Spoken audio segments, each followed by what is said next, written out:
Chapter 1. Family. I was born in York, England in 1632. My father was German and my mother was English. I had two older brothers and a younger sister. The oldest brother joined the army and he was killed in battle. The middle one disappeared, and we never heard what happened to him. I was well educated, and my father wanted me to study law, but I wanted to go to sea. Nothing would make me stay at home and become a lawyer. I was 18 years old when my father called me to his room. He was old, and he suffered from an illness which kept him in bed. My father asked me why I wanted to go to sea when I could stay at home, study and prosper in my own country.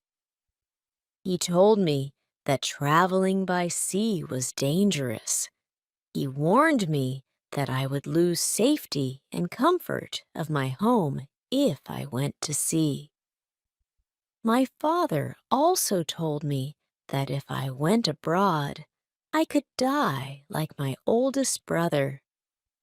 When he was saying this, he started to cry, and he couldn't continue. My father's advice and warnings made me think, and I started to forget my desire to travel by sea. But my decision to stay home didn't last long. 1 week passed, and I decided to talk to my mother and tell her I wanted to travel. I told her how curious I was. I told her how I wanted to see the world. Then I asked her to speak to my father. I asked her to tell him to let me go on one sea journey. I promised that if I didn't like it, I would go back home and start working very hard. My mother didn't agree. She also didn't want me to go abroad. I stayed home 1 more year. The whole time I was thinking whether to follow my parents' wish or my own desire. One day in September, I was in the town of Hull. A friend of mine was going with his father's ship to London, and he invited me to go with him for free.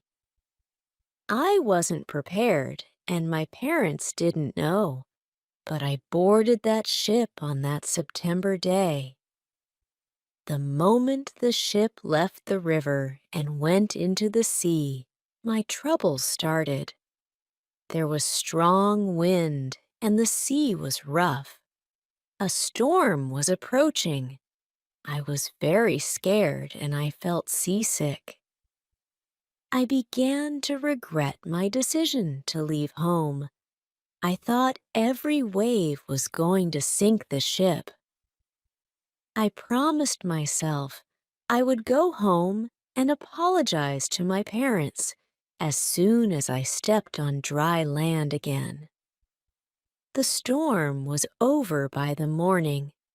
I was still seasick during the day, and I was thinking about the terrible storm. However, the evening was beautiful, and the sea was very peaceful. One of the sailors came to me, and we started talking. He made some funny jokes. He asked me what I thought about the light wind. I told him I was very scared of the storm. The sailor offered me a drink. I got drunk, and that night I slept very well. The next day, I forgot how scared I was. I also forgot my decision to go back home. Instead, I was dreaming more about traveling by sea. The next few days, the wind was blowing against us, and we couldn't move much. 3 days later, the wind increased and we could go faster. Chapter 2. Storm. The next day, there was a great storm. I was scared, and this time I could see that the other sailors were also very scared. The captain was walking in and out of his cabin. He was quietly saying prayers. I was so scared I could only lie in my bed and hope we would survive. When I looked out of the window of my cabin, I saw the waves. They were as tall as mountains. I saw other ships which looked like toys. The waves were playing with them. One sailor shouted that a ship went underwater in front of us. I was terribly afraid, and I regretted that I didn't go home after the first light storm. The storm was getting worse, and now all the sailors were praying we would survive. Suddenly, someone shouted that there was a hole in the ship and water was coming inside the ship. Everyone was called down to pump the water out. I was paralyzed with fear, and I couldn't get out of my bed. Then one man came to me and told me to go down and help. So I went. I was pumping out the water when the captain ordered someone to fire a gun. It was a signal that we were in danger. I thought we were sinking because the ship was full of water. I thought we were all going to die. We were all working very hard, but the water kept coming into the ship. The storm wasn't as dangerous anymore, but the ship was already badly damaged. Our captain continued firing guns for help. There was a small ship in front of us, which sent us a boat. The sailors on that boat risked their lives, but managed to reach our ship. With great difficulty, we all boarded the boat. We couldn't think of going back to their ship, which was already very far. It was too dangerous. So we decided to try to get to coast instead. 15 minutes later, our ship went underwater. We were safe on the boat, but I was still very afraid. We were soon close to the land, and we could see many people on the beach.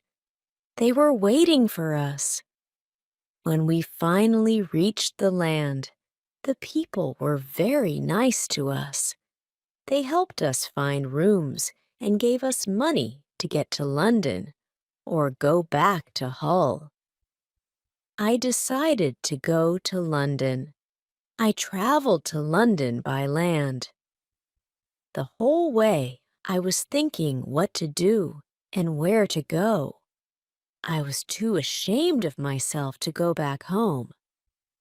In London, I met the captain of another ship, who often traveled to the coast of Africa. He offered me to travel with him.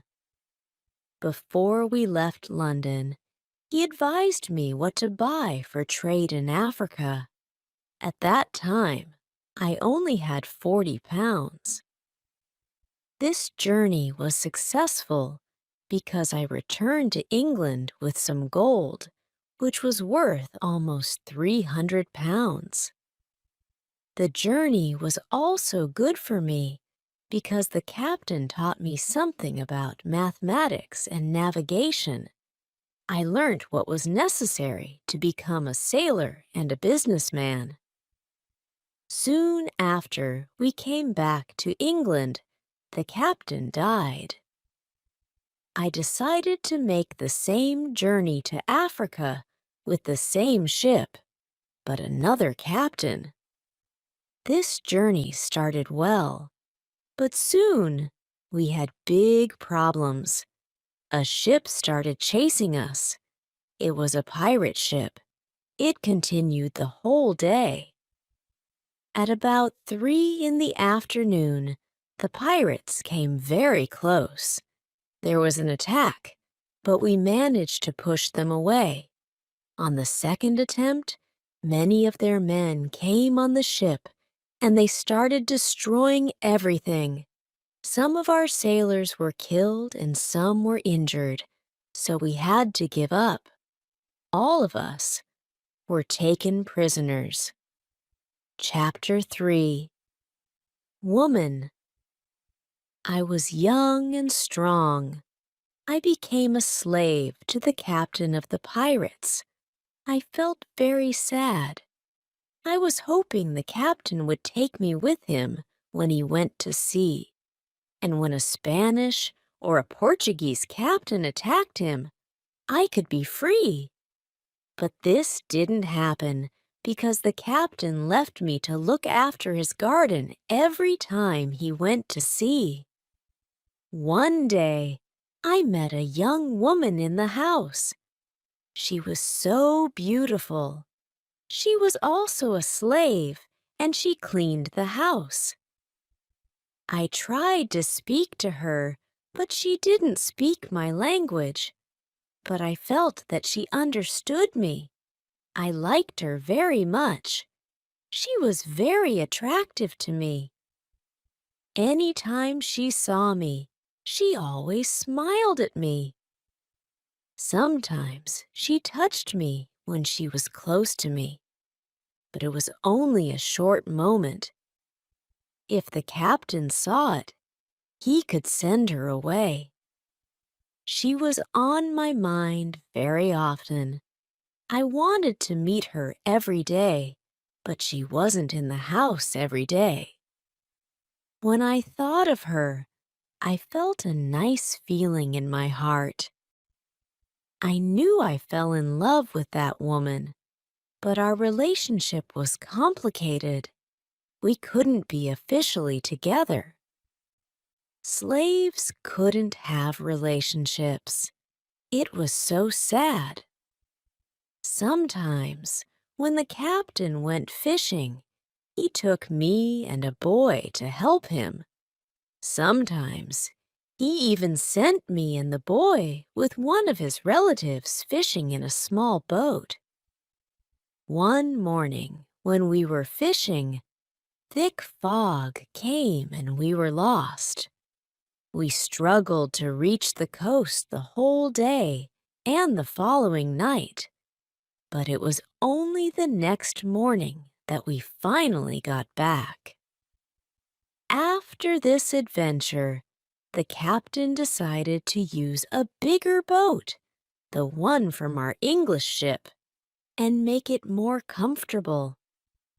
It had a cabin in the middle of it, and it had good sailing equipment. One day, the captain ordered me to put extra food, drinks, and guns on the boat because he was expecting some important guests to join him for fishing. They also wanted to do some hunting later. However, the guests refused the offer at the last moment. Then, the captain told me, "Prepare the boat for fishing for the next day." This was my opportunity to run away. A lot of guns and food were on the boat. I prepared the boat for fishing as usual, but I left the guns and food on the boat. The next day, I could run away. This was my plan. I thought about the young woman. I wanted to take her with me, but I didn't know how to do it. It wasn't possible to take her on the boat. I was sad as I didn't know what to do. I wanted to be free, but my heart wanted to be with her. Then the morning came. I hoped that I could see the young woman in the house. I couldn't leave without seeing her for at least a short moment. Then I saw her. She was the most beautiful woman in my life. When I looked at her, our eyes met. She knew something was wrong. Maybe she understood that was our last moment together. She looked deeply in my eyes. Then she touched my hand. Her face was sad, and my face was sad too. She smiled at me a little. Then she went away. This was the last moment I saw her. 1 hour later, we were ready. I and the boy went to the boat. One of the captain's relatives went with us. He was our boss for that day. Soon we were far from the land. I pretended that I couldn't catch fish. Then our boss told us to go further from the land. He thought we could catch fish there. Chapter 4 Lion. At one moment, our boss went to the front of the boat, and I quickly pushed him to the sea. He tried to swim back to us. I took one of the guns and pointed it at him. I told him to swim back to the coast if he wanted to live. After he swam away, I turned to the boy and asked him to promise that he would be faithful to me. He did as I asked. After 2 years of life as a slave, I was finally free. We tried to go as fast as possible. The wind was good. We were far away from the pirate land the next day, but I was still scared of them. I didn't want to be caught again. I was so scared that I didn't let the boy stop the boat for 5 days. On the 6th day, I felt safer. We took the boat close to the land. We saw a little river. I didn't know where we were. We had to stop somewhere because we needed some fresh water. We waited until it was completely dark. We wanted to swim to the beach unseen and get water. But as soon as night came, we started hearing horrible noises from the beach. The boy asked me not to go to the beach. We remained on the boat, but we couldn't sleep. 2 hours later, some animals came to wash themselves in the water. They made horrible noises. The boy was extremely scared, and me too. We were even more scared when we heard one of the animals swim to us. The boy asked me to go away, but I didn't want to go away because we needed fresh water from the river. I took one of the guns and shot at the animal. I didn't kill it, but the animal turned around and it swam back to the beach. When the other animals heard the gun, they went away. We didn't hear the noises, but we were still scared, and we stayed on the boat until the morning. As soon as it was light again, we ate some bread for breakfast. Then we decided to go to the beach. We took our guns and 2 big bottles for the water, and we went to the beach. Once we were on the beach, I didn't want to lose sight of the boat, so the boy went alone a bit further inside the land to get some fresh water. He returned after some time. He was running. I thought that some animal was running after him, but I didn't see anything dangerous. He was hurrying to show me he killed an animal that looked like a chicken. We were both very glad because the meat was good and we found fresh water. I didn't know where exactly we were. I only knew we went around the coast of Africa. I hoped we met an English ship when we went around the coast. I thought we were in a land where nobody lived. We didn't see any people on the land. We only heard wild animals. One morning, when we were going to get water, the boy showed me a big lion sleeping in the shade near us. Then the lion woke up. When he saw us, he started to run to us. We didn't have much time. The boy was so scared he wasn't able to shoot. I had 3 guns. The first bullet hit his leg. The second bullet hit its head. He was seriously injured. The third bullet finished the animal.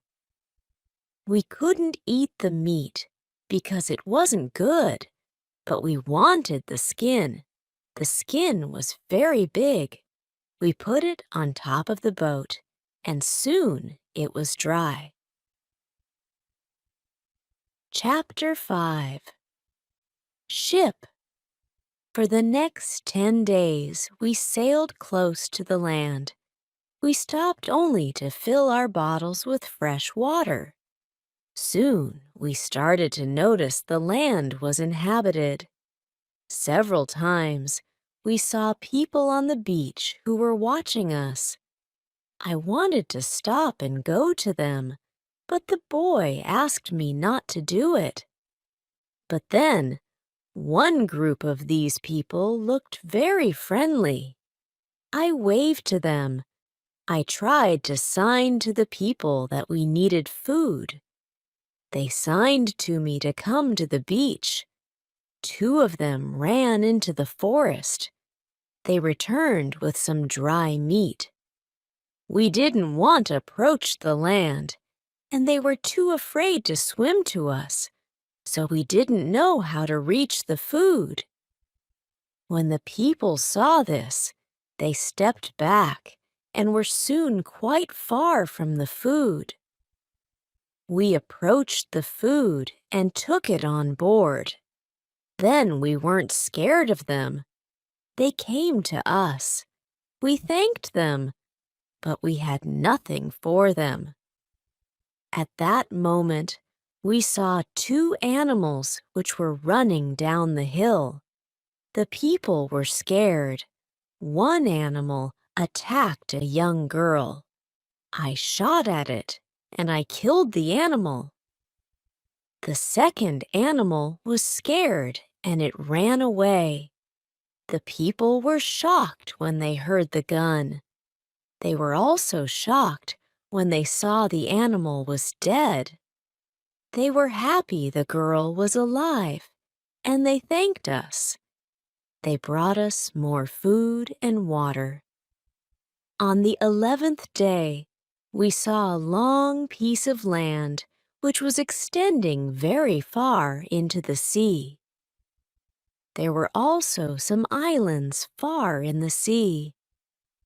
I was thinking about going to the islands.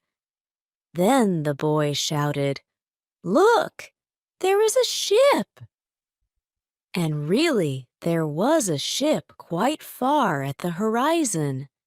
The boy was really scared.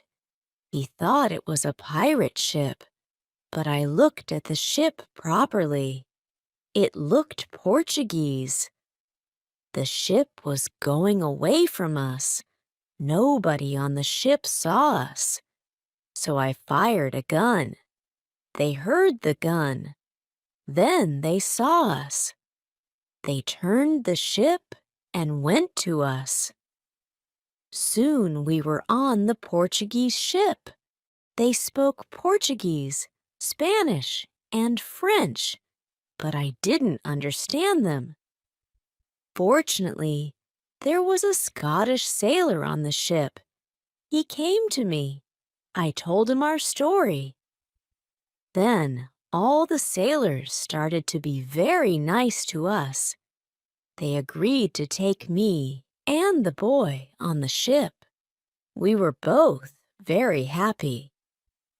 We offered our things to the captain, but he didn't want to take them. He wanted to pay for them instead. It was very nice of him. I told him he could buy our boat, which I gave him a good price for. I asked for a half of usual price. He could take the rest of the things for free. The captain agreed. The captain also wanted to train the boy as a sailor. I didn't like this idea. I thought he was too young for this job. I thought the boy also needed freedom. He didn't need to start another service. Chapter 6 Wife. But the captain said it was good for the boy. The boy wanted to work for the captain. He wanted to be a sailor. Finally, I agreed. The ship was on the way to Brazil. We arrived there after 22 days. I said goodbye to the boy and the sailors. Brazil was a new state in South America. Many people started a new life there. It was the same for me. I didn't know anybody there. And soon I met people who had sugar plantations. They became my friends. I liked Brazil very much, and soon I learnt the language. I had some money from the captain, and I bought a small land in Brazil. I started to produce sugar. I didn't produce much for the first 2 years, but then my plantation was growing fast. I was single, but my life was good. I was independent, and my financial situation improved every month. We paid only small taxes in Brazil. The society was new, and we didn't have many rules from the government. Soon, I had enough money to be able to hire a lady for cleaning my house. I asked my friends if they knew about any good woman. One of my friends said, "I have a daughter who is 18 years old. I think she could work for you. She is also a very good cook." The next day, his daughter came to my house. She was friendly but a little shy. She was also a very pretty girl. We talked shortly about what I needed from her. The next day, she came to my house. She cleaned the dirty floor and my furniture. She took out the rubbish. She came to my house every morning on Monday and on Thursday, and she was working for 4 hours. She cleaned the house, and she also cooked for me. She gave food to my cat, too, who soon started to be a little fat. I was always happy to see the girl. Sometimes we had breakfast or lunch together, and we talked. Then she was sick for a week. She couldn't come to my house. I felt a strange feeling when she wasn't in my house. I really missed her. I thought, maybe I am in love with her. 1 week later, she came to my house. I was really happy to see her. I could see she was happy too. I hugged her. Then I kissed her. It was a long kiss. 2 weeks later, I went to her father's house. I asked him if I could marry his daughter. He was quiet. I was waiting for his reaction. Then he said, "I agree." I was the happiest man in the world. 2 months later, I married the daughter of my friend. We started to plan a family. This period of my life was great. We had big plans for our family and our plantation. We needed a bigger house, and we needed more money to be able to build a bigger house. I thought about the business in Africa. I knew I could make a lot of money in Africa quickly. I spoke about Africa with my friends who started to be interested in this idea. Chapter 7. Hurricane. One day, 3 of my friends came to our house. They told me they wanted to go to Africa. They asked me if I wanted to go with them. I said, "Yes, I want to go with you."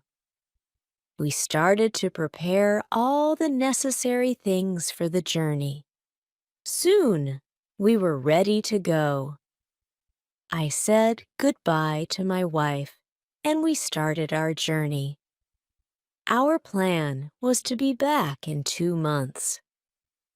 We left Brazil on the 1st of September, 1655. Our ship was very big, but we were only 17 men.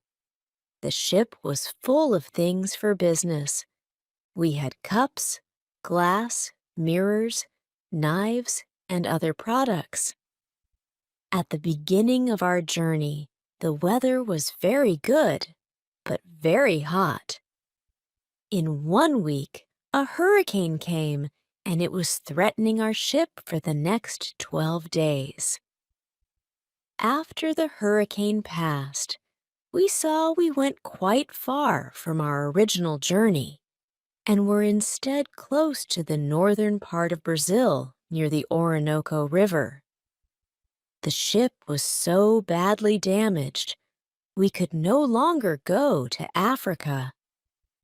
The captain wanted us to go back and repair the ship, but I strongly disagreed with him. We went over the maps and decided the best thing to do was to go to Barbados and repair the ship there. When we started this short trip, a second hurricane came. The next morning, one of the sailors cried out, "Land!" And at that moment, the ship stopped in shallow water. We expected the ship to break apart at any moment because of the strong wind, so we all got into the small boat the ship carried. This was very dangerous because the 17 of us were crowded in the boat and it had no sail. The waves were very big. The wind was extremely strong. The wind pushed us to big rocks.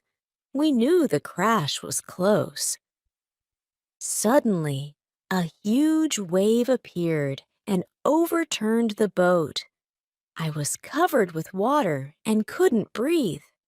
I couldn't see the others or the boat, but I saw a little beach between the rocks. Another wave carried me to the beach. I was half dead, with all the water that came into my body. I was still in water, but I felt a land under my feet. I could hardly move, but I knew I had to go further on to the land. I didn't want another wave to carry me back into the sea. Before I could get to my feet, another wave came, and I was washed into the water. I couldn't breathe for a while. But then another wave threw me back on the beach. I tried to get up. I tried to go further from the sea. I was able to move 10 meters up. I was safe. But my arms and legs were very weak. I collapsed and I was lying on the beach. After some time, I got up. I looked for the others. I couldn't find the other men. I was probably the only person alive. All my friends were dead. I only found 3 hats and 2 shoes on the beach. It was horrible for me. The weather was still very bad, but the waves weren't as big anymore, and I could see the ship. It was far from the land. I looked around and noticed I had almost nothing. I was wet and had no other clothes. I had nothing to eat or drink and nothing with which to defend myself if an animal attacked me. Chapter 8. Island. All I found in my pockets was a knife and a little box with tobacco. The situation was really bad. How could I possibly survive with only these things? Before sunset, I explored the place and I was looking for some fresh water. I found it in a small river. Then I made myself a weapon from a short stick to protect myself against dangerous animals. I decided to spend the night up in a tree. When I woke up the next morning, the sea was calm. I was surprised to discover that the waves moved the ship. The ship was now very close to the rocks where I almost died last night. The ship wasn't moving. I took off my clothes and I swam to the ship. I didn't see any way to get inside the big ship, so I swam around it twice. The second time, I saw a rope which was hanging on one side. I used it to climb up, and when I was on board, I began to search for food and tools I could use. I was very lucky because some of the food on the ship was dry. I went into the kitchen and filled my pockets with biscuits. I was eating them while I was exploring the other cabins. I also found a bottle of rum, which I took with me. There was no other boat on the ship, and I needed one to carry the food and tools to the beach. That's why I took some boards, and I made a raft. I discovered 3 big wooden boxes, and I put them on my raft. I filled the first one with the bread, cheese, and meat I found. I found some more bottles of alcohol, which I also put on the raft. Then I heard something. Somebody was on the ship. Who was it? Somebody from my friends? It wasn't possible. My friends were all dead. I was a little scared. I went to the place where I heard the noises. Then I saw who it was. It was a dog. It was a dog of our captain. Now I had a friend. I wasn't alone anymore. Then I noticed the tide was getting high again, and the clothes which I left on the beach were already in water. I was still on the ship, so I looked for more clothes. When I was looking for clothes, I found a box with some tools. I also found a nice carpet next to the box. Then I looked for guns, which I needed to protect myself, and a hunt. I found 4 guns and 3 boxes of gunpowder. 2 of them were dry. I put all these things on my raft. The sea was calm, the tide was rising, and the wind was blowing to the land. Soon I was back on the beach. I started to look for a place where I could stay. I saw a hill. I thought that from the hill I could see where I was. I took a gun and some gunpowder, and I started walking to it. When I was on the top, I saw sea around the whole place. I was on an island. I could see 2 small islands near. One was to the north, one was to the west. I also saw a big land to the south. It was about 100 kilometers far. I saw nothing to the east. I saw only the ocean. I couldn't see any sign of people on my island, only wild animals. Chapter 9. Tent. I saw many birds on the way back from the hill. I didn't recognize them. I killed one, but its meat wasn't good. I went back to the raft. I spent the rest of the day pulling the boxes and my other discoveries further into the land. While I was working, I was thinking that I had to go back to the ship again. I had to get everything useful, which was on it, because the first storm might break it into pieces. I had to make myself a place for the night. I made a kind of a tent.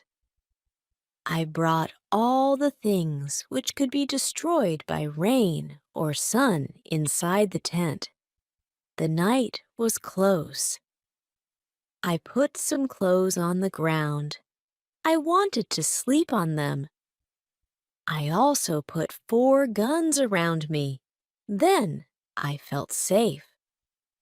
I was tired from all the work. I fell asleep very soon. The next day, I left my clothes in the tent and I swam back to the ship. On board, I made a second raft. I found a couple of bags with nails. There were also 7 guns, bullets for them, and some more gunpowder. I took all the clothes I could find. There were also some beds which I thought could be useful to me. I brought all this safely to the beach. From then on, I went to the ship every day. In this way, I brought many useful tools and objects. The third time I went, I brought as many ropes and sails as I could carry. Some days later, I discovered more bread and rum, and also some sugar. All of this I brought back with me to the beach. One day, I discovered a drawer full of scissors, knives, and forks. There were also some coins from Europe and Brazil there.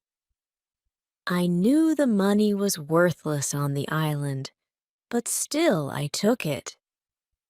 I also found playing cards with pictures of the king and the queen. I may have some fun with the cards, I thought. It was my 12th visit to the ship. The next day, I went to the ship, but the sky was getting dark. Clouds were gathering, and the wind was getting stronger.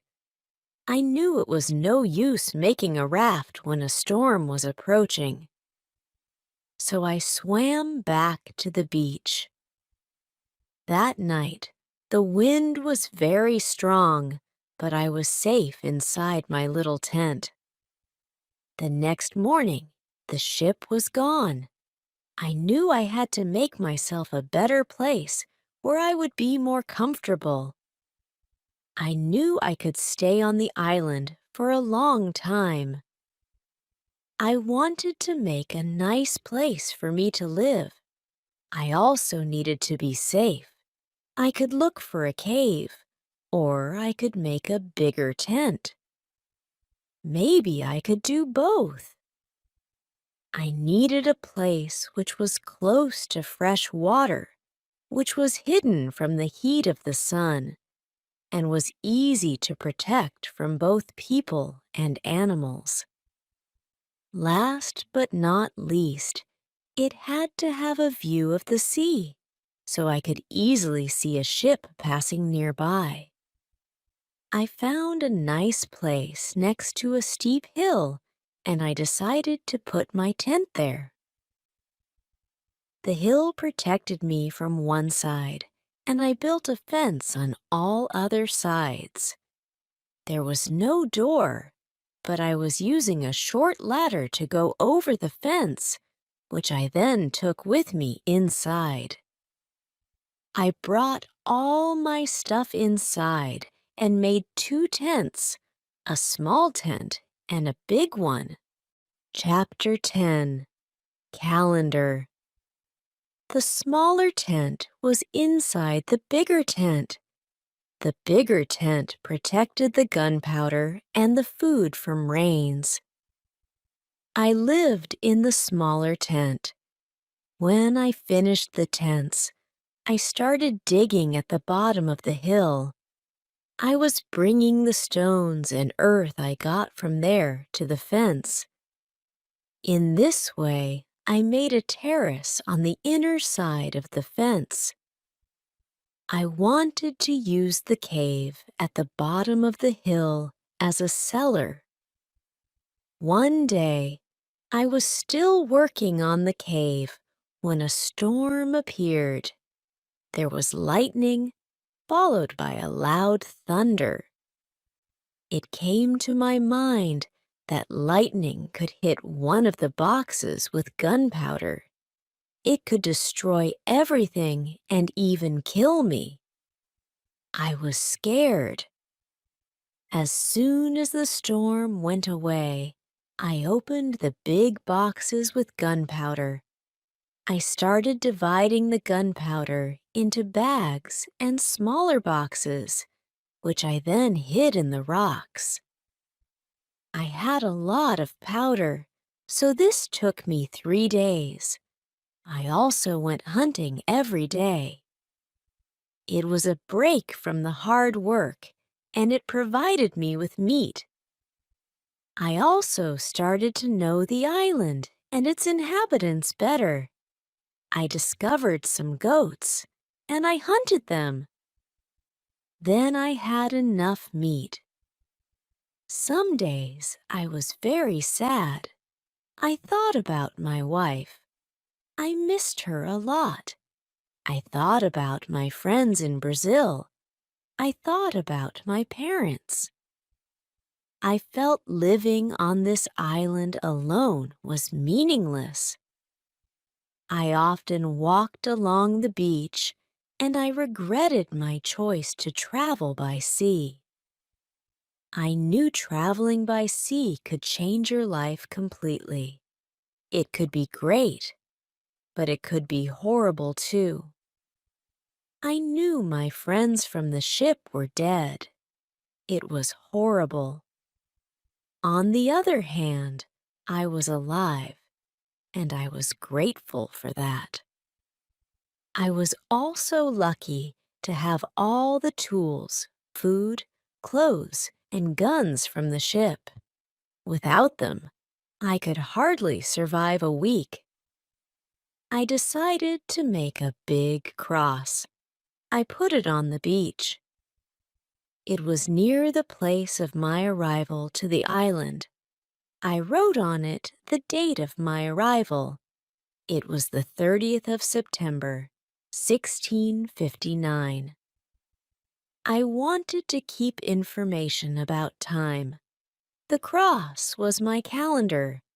I made a small cut in the cross every day. The 7th cut was longer. It marked the end of the week.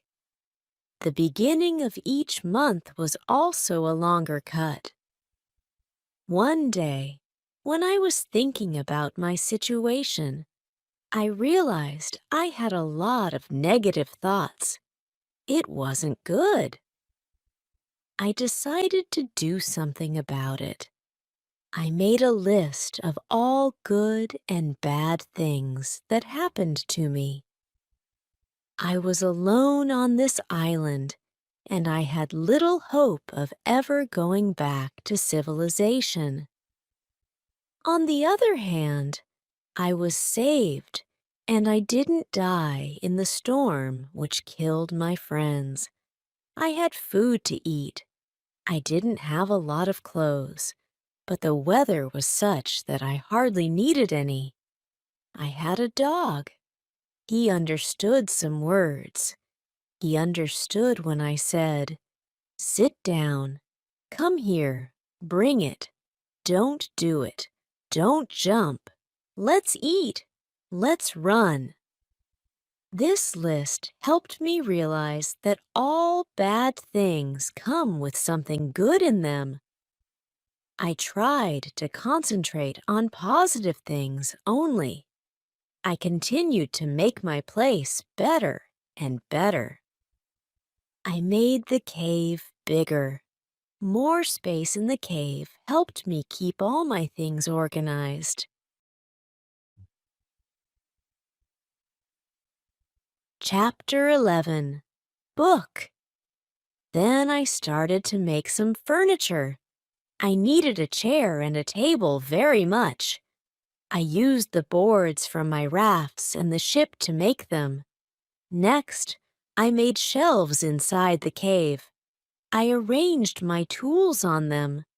My clothes and guns were hanging there as well. I was very pleased with my work. The cave was comfortable. Everything was in order, and I could easily find whatever I needed. I decided to write a book. I wanted to describe my daily activities in it. It did me good to put my thoughts to paper. I started by writing down my experiences from the very first day on the island. When I got to the present, I continued describing interesting or important events in my life on the island. I decided to make a schedule to organize my time better.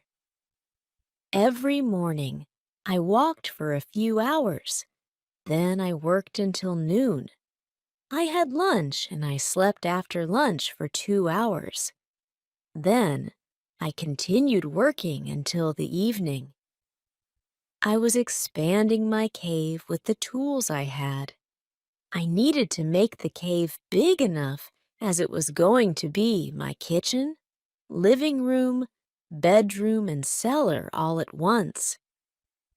When I almost finished my cave, a great quantity of earth fell down from one side.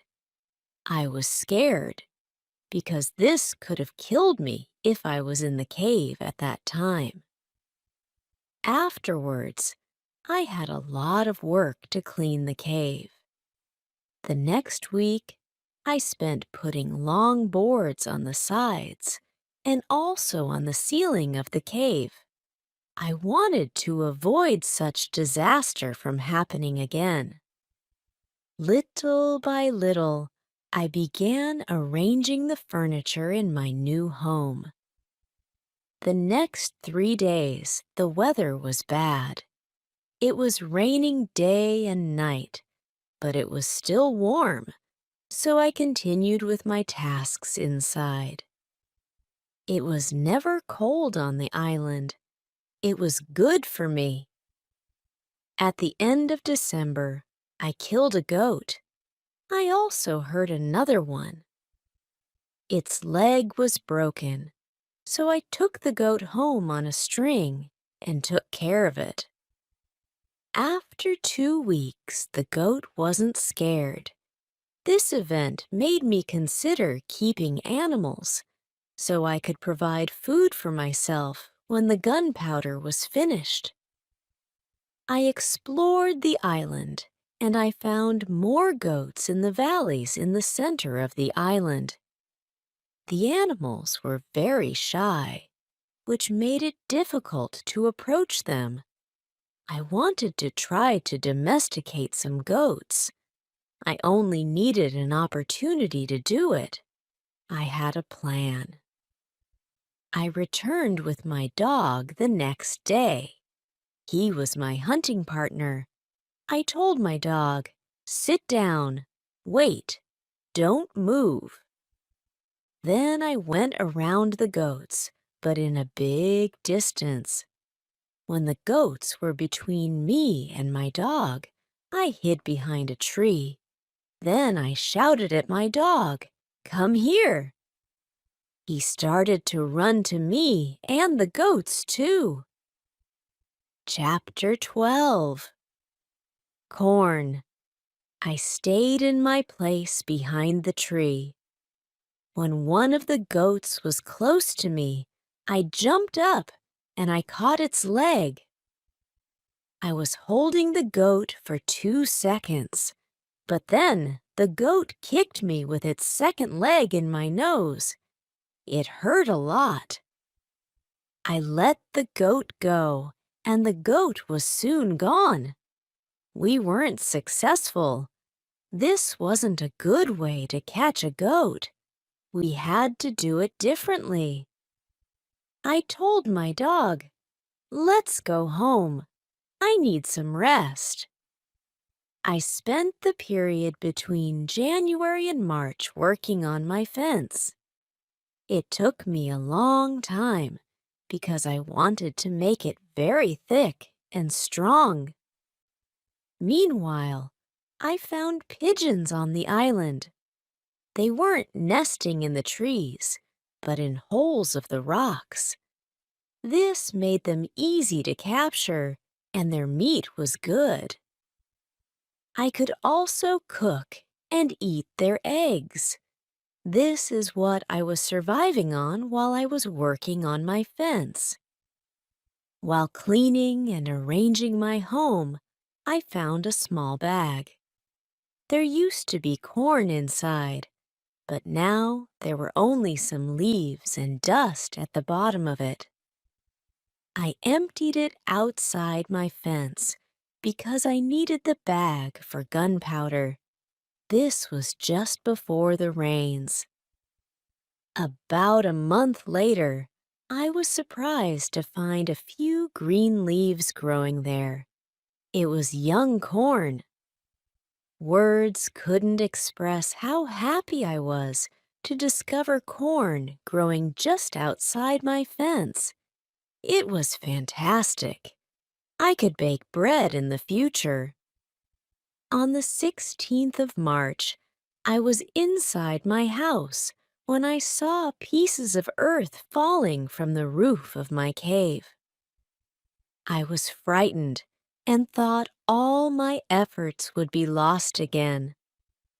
I ran outside the cave. Suddenly, I noticed the ground was shaking everywhere. It was an earthquake. I was paralyzed with fear. Some big stones were falling from the hill, but I was lucky. They didn't hit my tent. Although the earthquake was soon over, I was afraid to go inside the cave. I was sitting on the ground in front of my tent, still very upset and scared to enter. I started to think that it was better not to sleep in the cave. It wasn't very safe in case another earthquake came, but I didn't want to sleep in the tent. So I decided to make a house instead of the tent. I wanted to use the cave only as a cellar. The next day, I started to build the house. It was in April. It took me 3 months to build the house, but I was happy with my new home. I was ill in the last week of July. I had a temperature. I couldn't get out of the bed. I was very weak. I could do nothing in that state. I had crazy dreams. The dreams weren't very logical, but for me, they were real when I had them. Chapter 13. Dream. One of my dreams was really crazy. I was in a pub which was on my island. I wanted to drink some rum, but the waitress was extremely lazy. She sat at the bar, and she did nothing. I didn't like her attitude. I was angry, but I waited. Then my wife came to the pub. She gave me a piece of paper with some text. It was a message from her father. He wrote, "Come home. You should work on the plantations." But I didn't want to go home. I went to the kitchen in the pub. There was my mother in the kitchen, who was preparing some steaks, and she was also cooking soup. I tasted the soup, which was fantastic. Then, two Englishmen came to the pub. They wanted to sell me gunpowder.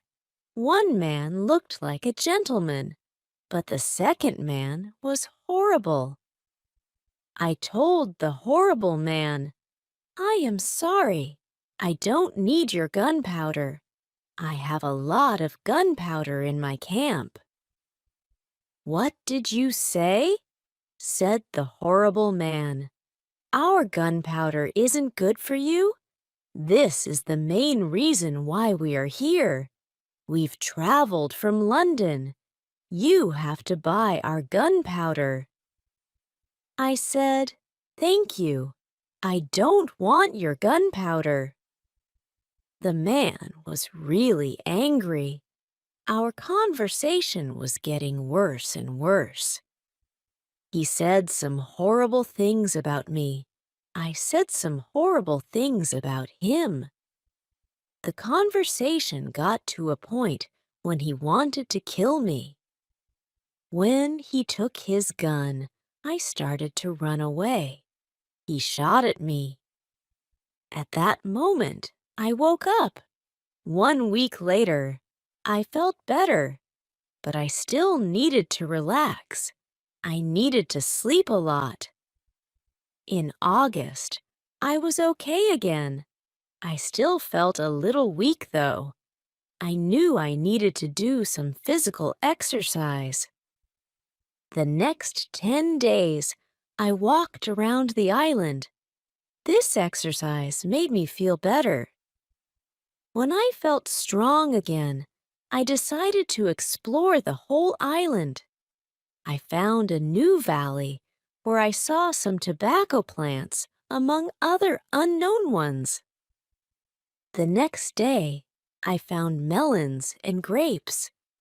I dried the grapes and I had raisins. There were also apple, orange, and lemon trees on the island, which I didn't notice before.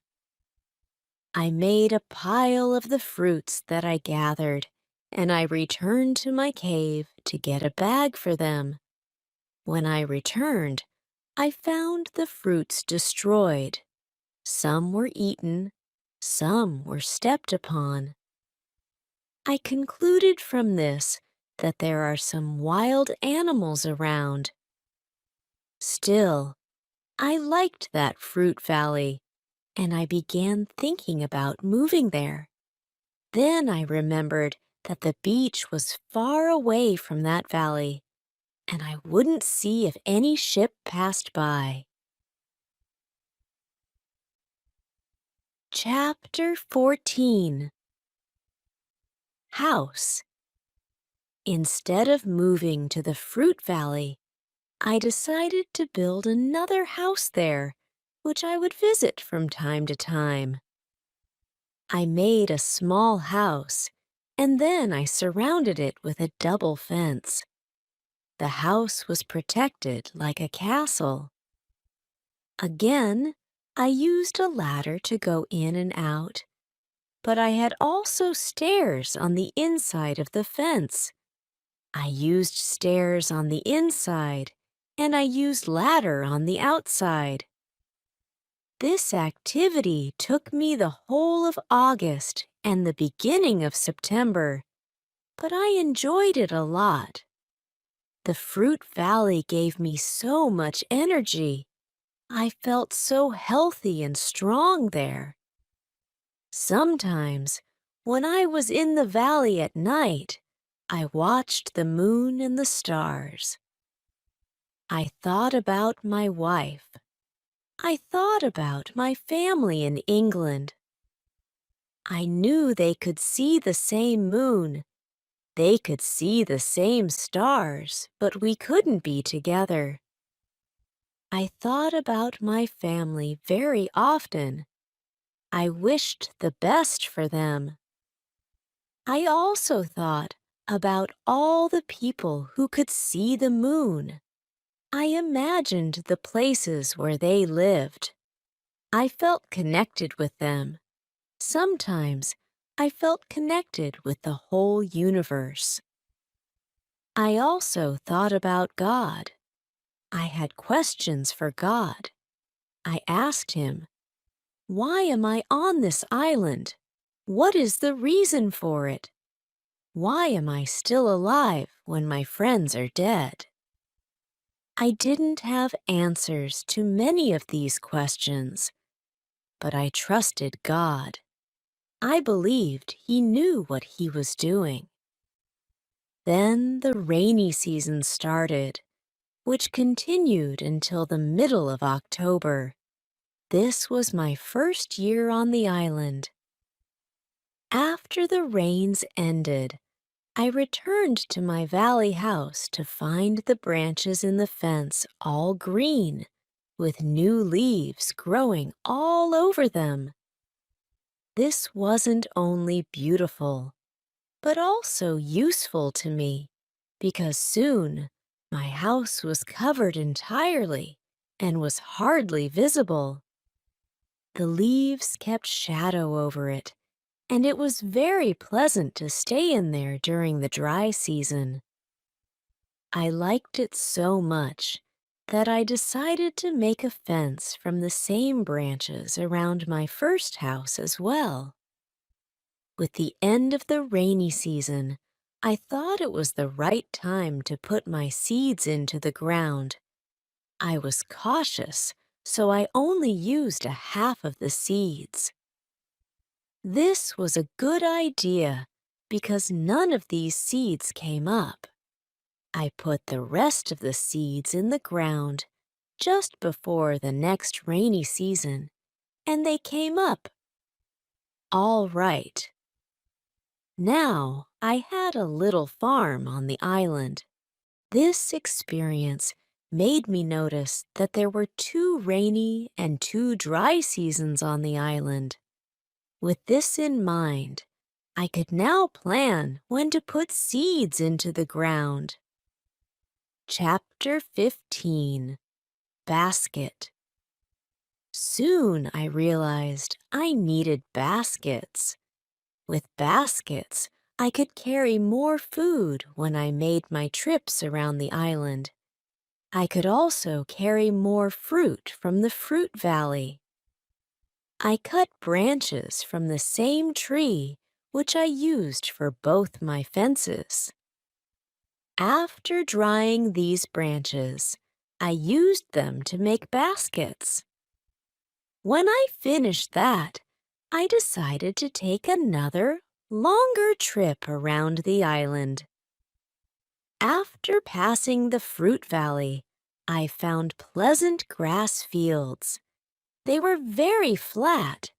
They had a lot of flowers. They smelled so good. A lot of insects were flying around these flowers. I could see some big butterflies. Their wings were 10 centimeters wide. There were small trees around these fields. I found nuts on these trees. These nuts were different from nuts in England. They had a different shape. They were also sweeter than nuts in England. I also discovered that there were many parrots, rabbits, and cats at this side of the island. I even caught one parrot and took it with me. There were also many turtles and other birds there. This part of the island was more pleasant, and there was more food, but I didn't want to move. On the way back, my dog captured a young kid, which I saved and took with me. I wanted to keep goats very much, and now I was offered another chance. I left the kid in the valley house until I prepared a space for it in my first home. I was so tired from the trip that on my return I relaxed the whole day. I made a cage for the parrot and brought home the kid, which started to calm down. I made a map of the whole island. I put these newly discovered places on the map. The time passed so quickly, and soon it was September again. This was my second year on the island. I was no longer as sad and desperate as I was immediately after the arrival. I accepted my destiny, and I was grateful for being well and alive. I still kept my daily schedule. I was hunting in the morning, cooking at lunchtime, relaxing in the afternoon when it was the hottest, and working in the evening. I also taught the parrot to say his name. His name was Paul. In the months of November and December, I was busy with my fields. The wild goats and rabbits were eating the little plants. I risked losing all of it, so I quickly made a fence around the place where I put the seeds in the ground. I put my dog inside the fence to guard my corn at night. Soon the plants were tall, but then another danger appeared. Birds of all kinds started eating the seeds. I shot some and kept an eye on my corn until the rest of the birds were gone. Chapter 16. Bread. At the end of December, I had my first corn. It wasn't a lot. I didn't want to eat the corn, so I decided to leave it all for seeds. My goal was to put the seeds in the ground again and have more corn later. Meanwhile, I began preparing the tools I would need in a year's time. I realized I needed pots to keep the corn. I looked for clay around the island. I found some, and after 2 months of experiments, I succeeded in making 2 large pots. To protect them better, I put them in baskets and placed dry grass between the baskets and the pots. I continued making small pots and plates. I also made long, but not very high pots. I put seawater in these pots. When the water was gone, I had salt. One day, quite by accident, I found a broken piece of one of my pots in the fire. The heat made it as hard as stone, and it was very red, too. This gave me a good idea. I took one pot and made a fire around it. The pot was very hard after a few hours. I was happy with the result. I also felt a need for some other tools. For example, I needed a tool to make flour from seeds. I took a big piece of hard wood for that. I made a hole in the wood. Then I took another piece of hardwood and I broke the seeds in this hole with the wood. The flour stayed on the bottom of the hole. I thought, I will need something to bake bread. I had an idea. I mixed the flour with water. Then I took 2 stones. I put them near the fire. When they were very hot, I put the bread between them. This was how I made my first bread on the island. It was during my 3rd year on the island. The bread wasn't perfect, but I liked it a lot. It was my first bread after a long time. I was thinking whether I could make a canoe out of some large tree. I found one big tree. I cut it, and I started to make a hole in it. One day, when I was working on the canoe, I realized I didn't know how to move it from the forest to the beach. I was stupid. It took me many days to make the canoe, and the thought of how I was going to put it in water never came to my mind. I tried everything to move the canoe. I even considered digging a channel from the beach to where the canoe stayed, but it was all useless. There was a hill in between, and it would have taken me a long time to dig the channel through the hill. Eventually, I gave up on the canoe. Many days of work were lost. I couldn't believe that I made such a mistake. I had to plan my work better next time. Chapter 17. Canoe. During my 4th year on the island, my clothes were already very old. Instead, I began using the skins of the animals I killed. I made myself a cap and some other clothes entirely out of those skins.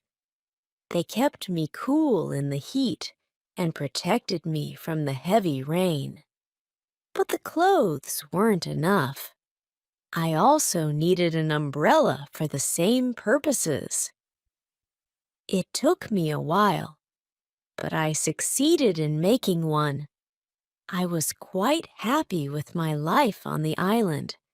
I had everything what I needed for my life on the island. I continued living like that for the next 5 years. I kept on growing my corn. I continued drying grapes to make raisins. All my activities remained the same. During this time, I decided to make a new canoe. It was smaller and easier to move. I wanted to travel around the island in it.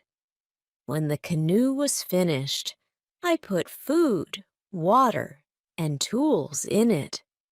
I was ready for the trip. I wanted to test if I could go around the island in my canoe.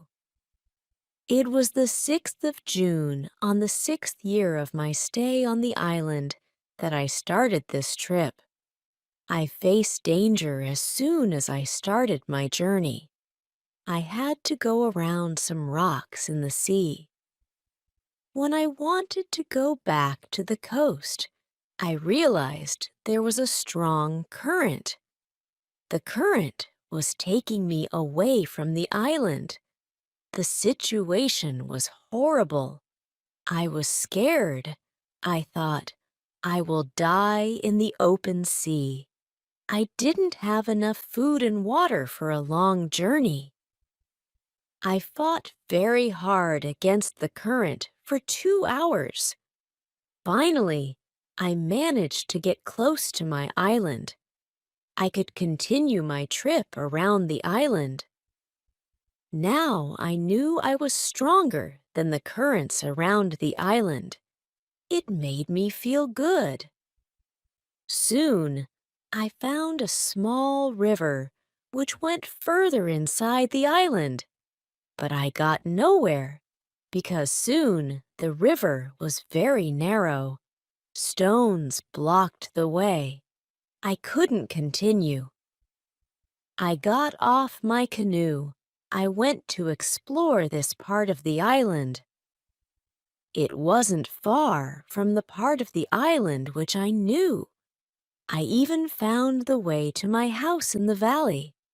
I was so tired from the trip that I fell asleep. I was woken up by a voice. The voice was saying my name. Robinson, where are you? Robinson, where are you? I was scared at first, but then I saw my parrot Paul on top of the hedge. He learnt the phrases I repeated to myself so many times.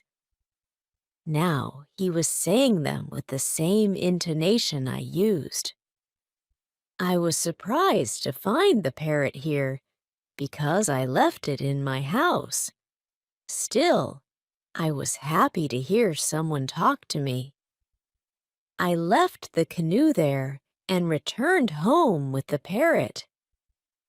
I didn't take such long trips for a year, and I was staying in my house most of the time. I kept on making wooden tools and clay pots. I even found a way to make pots with a wheel, which made my work much lighter. I also figured out how to make a tobacco pipe, which I missed a lot ever since I came to this island. Chapter 18. Foot? One day, I also noticed I was running out of the gunpowder. I was worried I wouldn't be able to kill any more goats once it was gone. The kid I once caught was old. It was too late to try to find a male for her. I wanted meat, but I didn't have the heart to kill her. One day, she died a natural death. It was 11 years since I first came to this island, and all this time I was using gunpowder to provide myself with meat. Now I thought of finding some other way to supply myself with food. I decided to make some trap. I didn't succeed at first, but eventually I caught 3 young goats. They were 1 male and 2 females. I took them home with me. I had to make a fence for them because I feared they might run away with the wild ones once they were adult. It took me 3 months, but I made a nice fence around a suitable space where there was a lot of grass and water for them. After some time, the young goats became very calm, and they were eating out of my hand. In 2 years, I had 12 goats, and in 3 years' time, I had more than 20 goats. This way, I had a lot of milk and meat. I experimented several times, and at last, I managed to make cheese and butter. My table was full now, and I was surrounded by animals. I had my old dog, cats, goats, and Pole, my parrot. The only thing I still missed was someone to talk to. One day, I set out to reach that part of the island where the strong current was. On the way there, I thought to myself how ridiculous I would have appeared if some Englishmen saw me. I had a big hat, a short jacket, and short trousers all made out of goatskin. I didn't have socks or shoes, but I put some goat skin around my feet. I had two belts, one for the gun and knife, and one for the gunpowder. On my back, I had a basket. I also carried a gun on my shoulder and an umbrella made out of goat skin above my head. My beard was pretty long.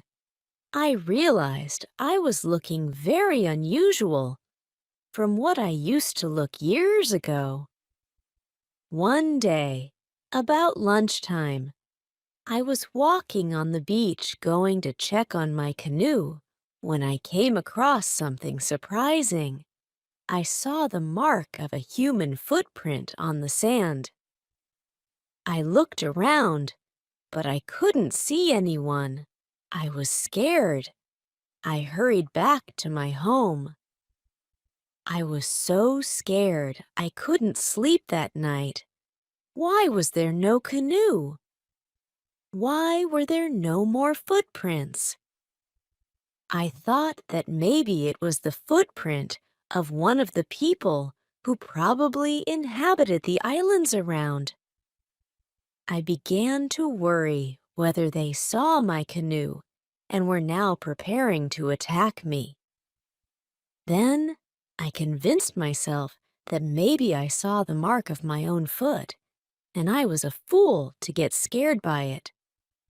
This realization made me feel better.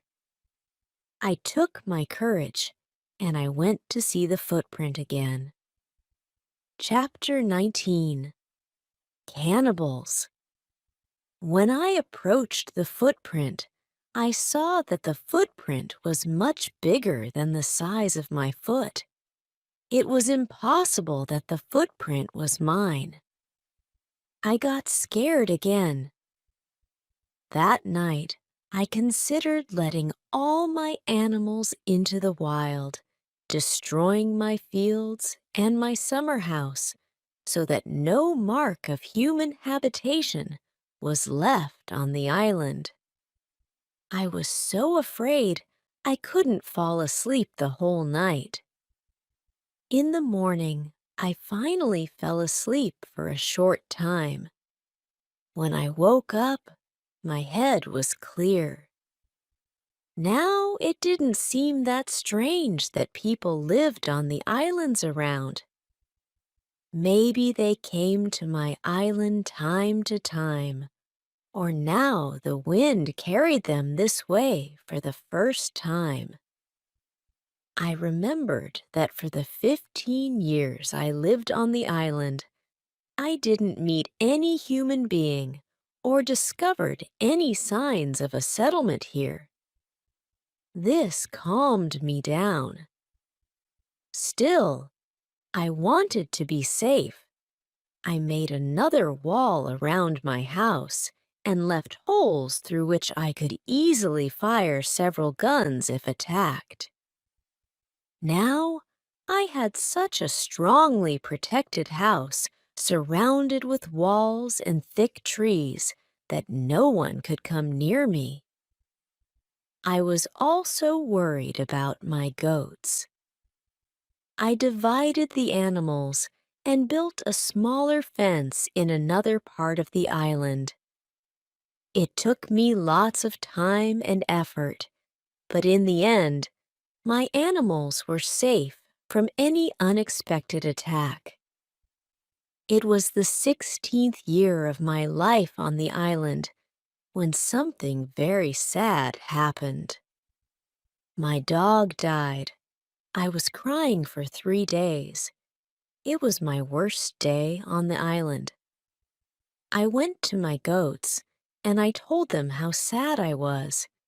They didn't understand my words, but I felt they understood me. They felt my emotions. They were unusually calm and quiet. It was now 2 years after the footprint on the beach. One day, as I was walking towards the beach, I thought I saw a canoe in the distance. I couldn't be sure, so I just continued my walk. It was then that I came across something terrifying. The whole beach was covered with human remains. Skulls, hands, and feet were all over the place, and there was a black circle after a fire. I was angry and scared at the same time. They were here again, I thought.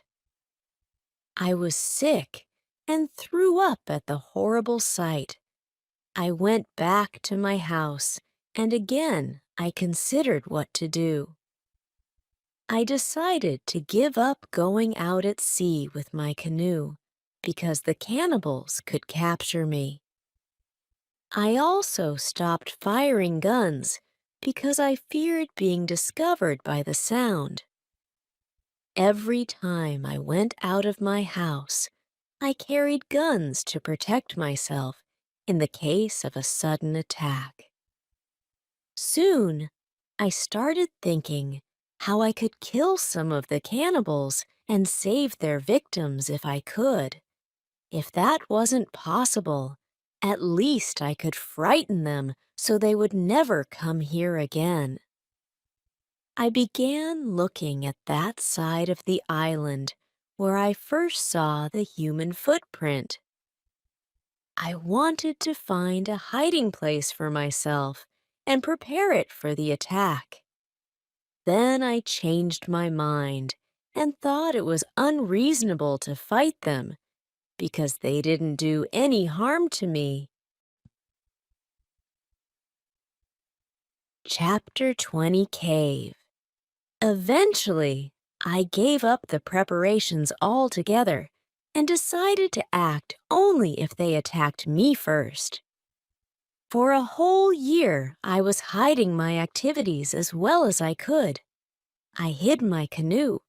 I kept myself occupied with my animals and fields, but I was very careful. I was afraid to make loud noises, and I was worried every time I made a fire. But I needed fire because I needed to cook.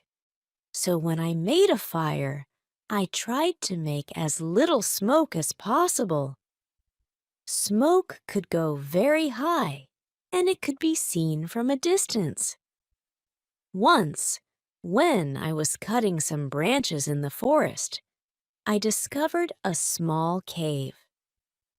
I went inside it, but as soon as my eyes were okay with the dark, I noticed two bright eyes looking at me.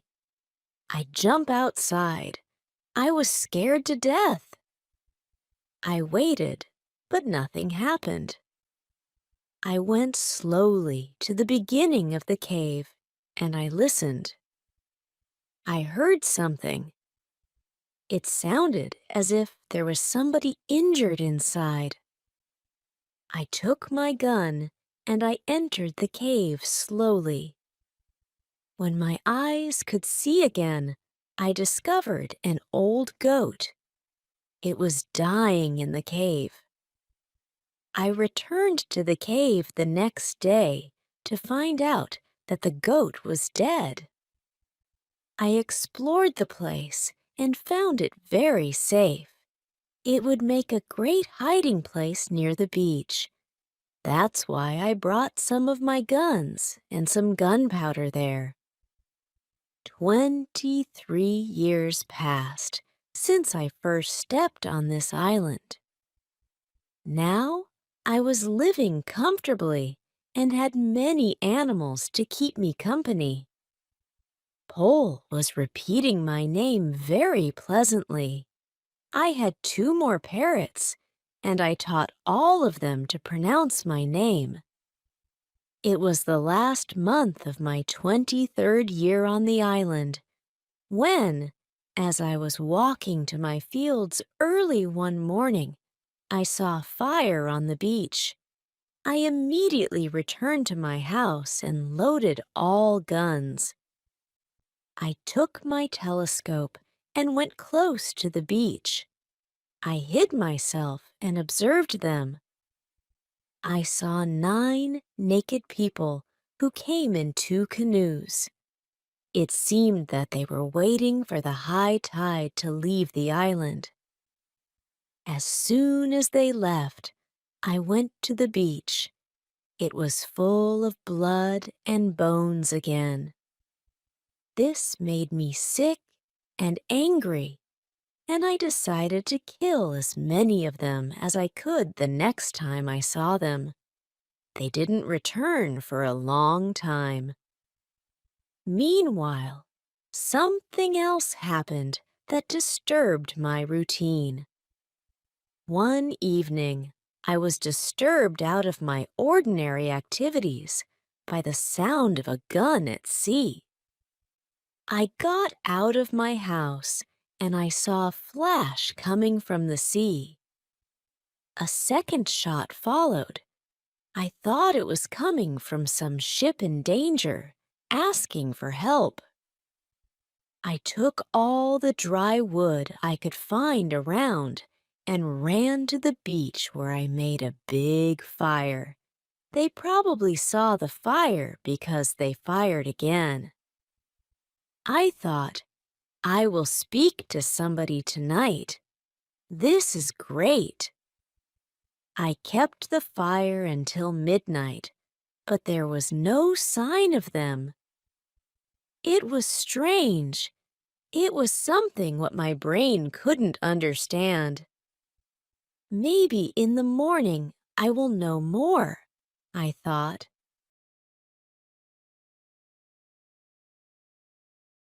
Chapter 21. Visitors. The next day in the morning, I saw the ship. The ship stopped far from the beach. The ship looked empty. I didn't understand it. I expected the people who fired the gun yesterday. I really wanted to communicate to somebody. I missed communication with real people very much. I took my canoe and I decided to go to the ship to see if there was anybody still alive on board.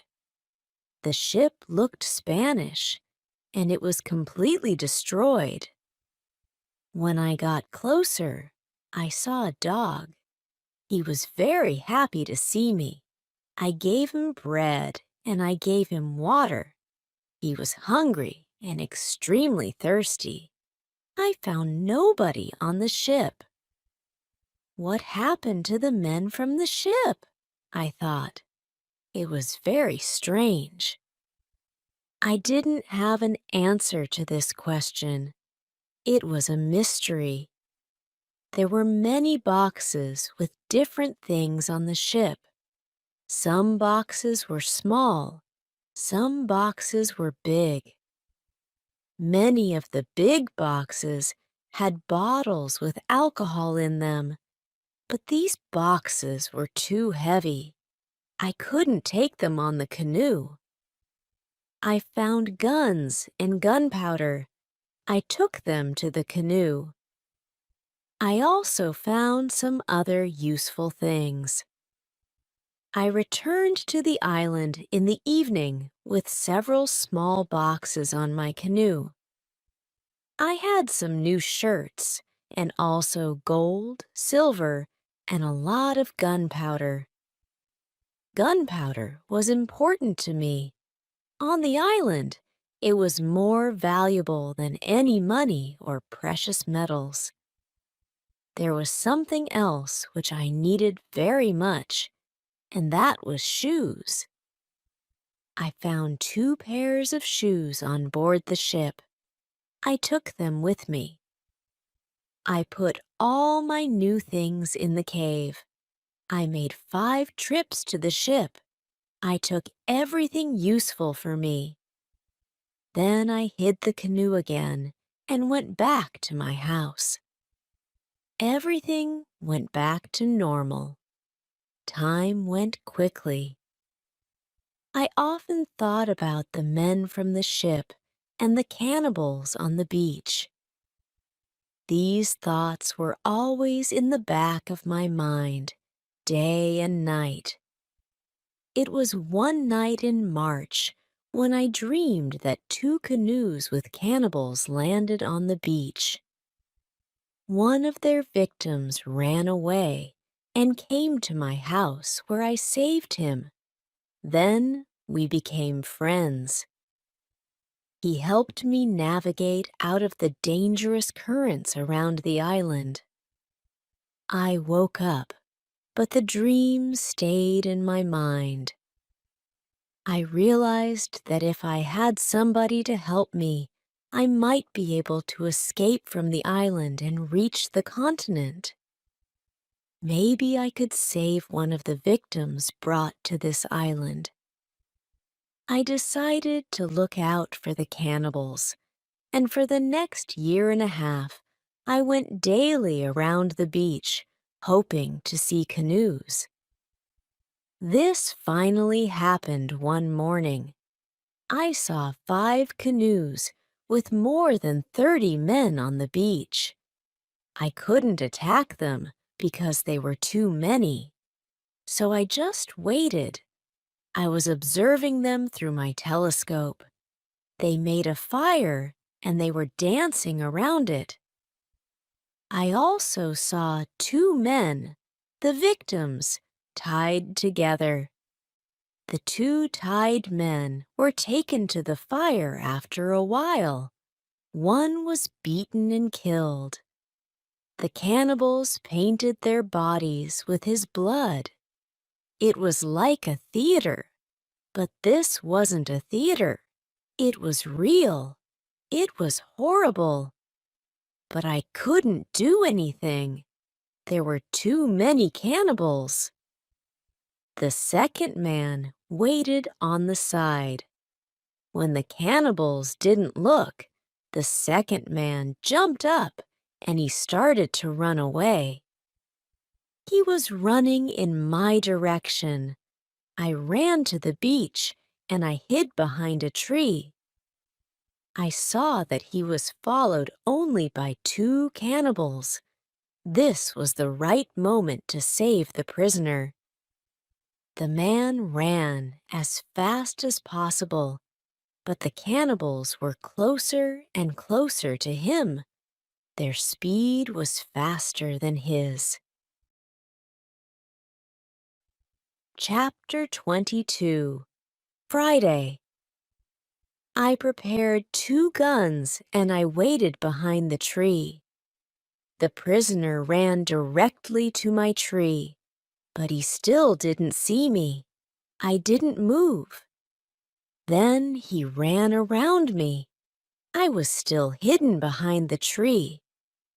When the first cannibal ran close to me, I jumped from behind the tree. He was shocked. I shot him. The second cannibal saw this. He tried to shoot an arrow at me. I had to shoot him too. The prisoner stopped when he heard the shots, and he turned. He was scared. I smiled at him. I showed him that it was okay to come closer. He came to me. He went down to his knees. He put his head on the ground. Then he took my foot. He put my foot on his head. I showed him to stand up. He stood up and looked at the dead cannibals. He went to their bodies. He looked at the holes in their bodies. He probably couldn't understand what happened to the cannibals. It was unbelievable to him. He took the arrows from the dead men. We took the bodies of the cannibals. We hid the bodies in the forest near. Then we went into the deeper forest. I took the man to my cave. The cave was my secret. Nobody could find us there. I gave him bread, meat, and some water. He was so tired that he fell asleep almost immediately. I had an opportunity to look at him. I could see he was young, slim, but very strong. I thought he was about 25 years old. He had long black hair, dark skin, and a pleasant face. I let him sleep, and I went outside. I stayed near the cave, and I watched for the cannibals. But they didn't look for us. 3 hours later, the man came out of the cave. He showed me how happy he was that he was alive and safe. I started speaking to him. I named him Friday because it was Friday when I saved his life. I told him my name and I taught him yes and no. We stayed in the cave that night. The next day, we went on top of the hill. I saw through my telescope that the canoes were gone. We were alone on the island. We went carefully to the beach. First, we went to the place where we hid the bodies of the dead cannibals. When we found them, Friday wanted to eat them. I was angry. I showed to Friday that it wasn't good to eat them. Here I understood that Friday was also a cannibal. We buried the cannibals. Then we walked to the beach. What we saw was horrible. There were human bones all around. The sand was red with blood. I asked Friday to collect all the body parts. I prepared a big fire. I decided to burn the body parts in the fire. We went to my house. I made a little tent for Friday between the two fences, which were around my house. I took all his weapons away. I wanted to feel safe. After a while, I realized this wasn't necessary at all because Friday was a very faithful and honest man. He was like a child to me, and I was like a father to him. On many occasions, later, he showed me he would sacrifice his life to save mine. I was very happy to have Friday around, and I began teaching him everything he needed to know about life like a European. First, I taught him some new words. I started with hi, hello, bye, thank you. It wasn't easy at the beginning, but I was patient because I was happy I could speak to somebody. Chapter 23. Conversation. 2 days later, I shot a young goat. Friday was scared of the gun. He didn't understand how such a small thing could kill a goat. He didn't want to touch the gun. Later, I saw how he talked to the gun. He probably asked the gun not to kill him. We took the goat. We made a nice soup. Before the soup was finished, Friday went to the forest and he brought some herbs. He put them into the soup. The herbs were similar to pepper. The soup smelled fantastic, and it tasted fantastic too. We cooked some of the goat meat the next day with sauce. Again, Friday brought some herbs and also plants. The herbs made the sauce taste great. They made a big difference. And we made a nice salad from the plants. I taught Friday how to prepare corn and bake bread out of it. And in a few days, he could do it as well as me. Then we started expanding my garden, and he helped me plant more corn. In all activities, Friday was of great help. He was also very good at catching fish. Our cooperation was simply great. We were a good team. I wanted to teach Friday to speak English very well. I wanted to teach him English as fast as possible. I wanted to be a good teacher. I took my role very seriously. I thought about the best method to teach him English.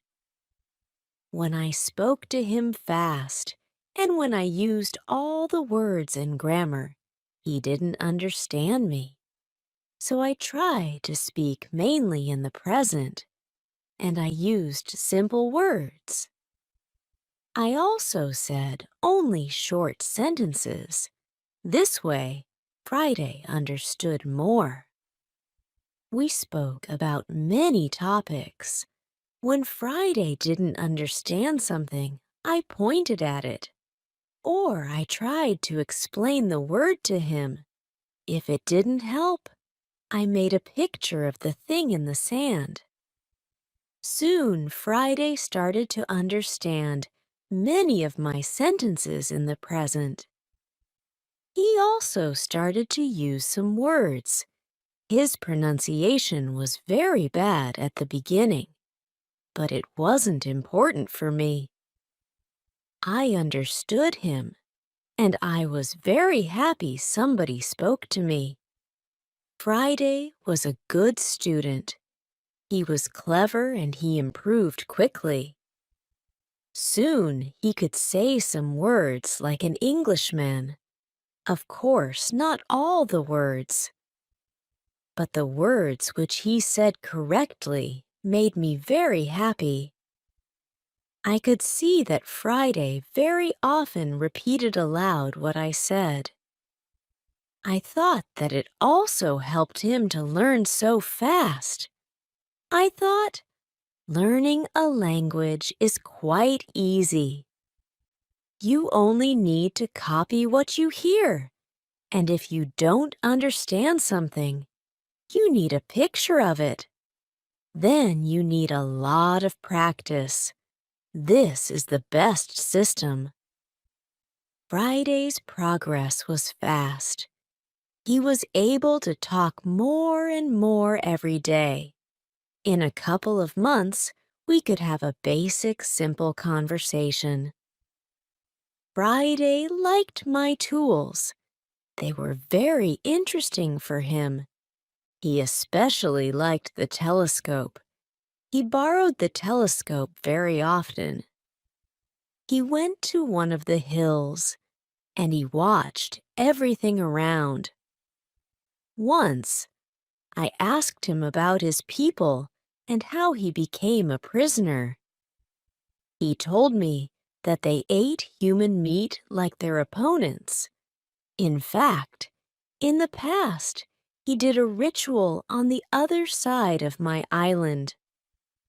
He was probably one of the cannibals who I saw a long time ago. He told me about the sea and the currents in the sea. Thanks to Friday, I learned about the history, culture, and traditions of his people. I also told him my personal story, and I described England and Europe to him. Chapter 24 Knife. I told Friday about our cities, schools, ships, and traveling around the world. I told him that education is important in Europe and that we study from books. It was all new to him. Friday's people didn't need schools on the islands. They had all what they needed for their life. When I felt I could trust him enough, I showed him how gunpowder worked. I taught him how to use a gun. I gave him a knife and a belt. He was happy with my presents. He said that he saw a similar knife before. I asked to tell me more, He explained that his people saved white men from a small boat and that they still lived with them. He counted 17 Europeans who lived with his people.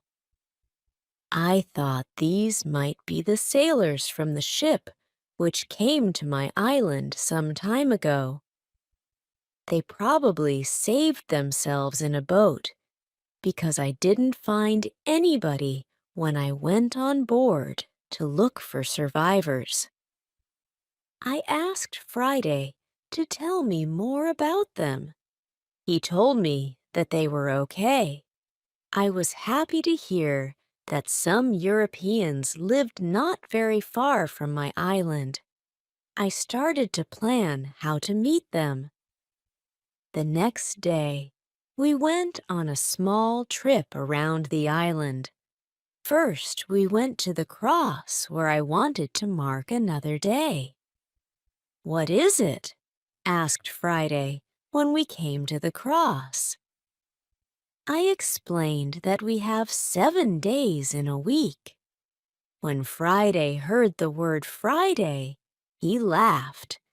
I explained to him that I saved him on Friday. That's why I called him Friday. Now he fully understood the meaning of his name. During the walk, Friday told me, "If we build a canoe and go to my island, I will tell my people how you saved my life." I took Friday to the other side of the island. I showed him my canoe there, but he said, "This canoe is too small for 2 people. We should make a bigger canoe." Soon, we started building the canoe we needed. We chose and cut a big tree, and I showed him how to cut the inside to form a canoe. It took us a month to do this, and 2 days more to drag it to the beach. The canoe was ready, and we were ready too. The day before we wanted to go, Friday went to the beach. He came back very quickly. He looked very scared. Before I asked him what happened, he said that there were 3 canoes on the beach. He was scared because he thought the cannibals returned to look for him. He said, "There is a war between 2 groups of local people. We are neighbors, but we don't like each other.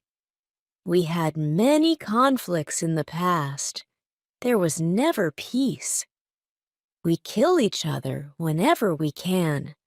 When they see me, they will kill me." I told him, "Don't worry, we are strong. And maybe they didn't come for you today. We will see." We took 15 guns. We went on top of a hill. We saw 14 cannibals, 2 prisoners, and 3 canoes on the beach. They stopped close to the place where the forest was near the beach. This made it easier to attack them and save the prisoners. We approached them quietly through the forest. While we were walking, I was considering my right to kill them. Maybe I had no reason to shoot so many people who didn't do any bad to me. After some thinking, I decided only to watch and attack them only if it was necessary. Chapter 25. Father. When we were very close to the beach, we saw that the cannibals were around the fire. They started to eat the first of their prisoners. The second prisoner was still alive. He wasn't one of Friday's people. He was European. The cannibals wanted to eat him too. I decided to save him if it was possible. We moved closer to the place where the cannibals were gathered. The cannibals were still round the fire, but two went for the white man. When I saw this, I loaded the guns and asked Friday to do exactly what I did.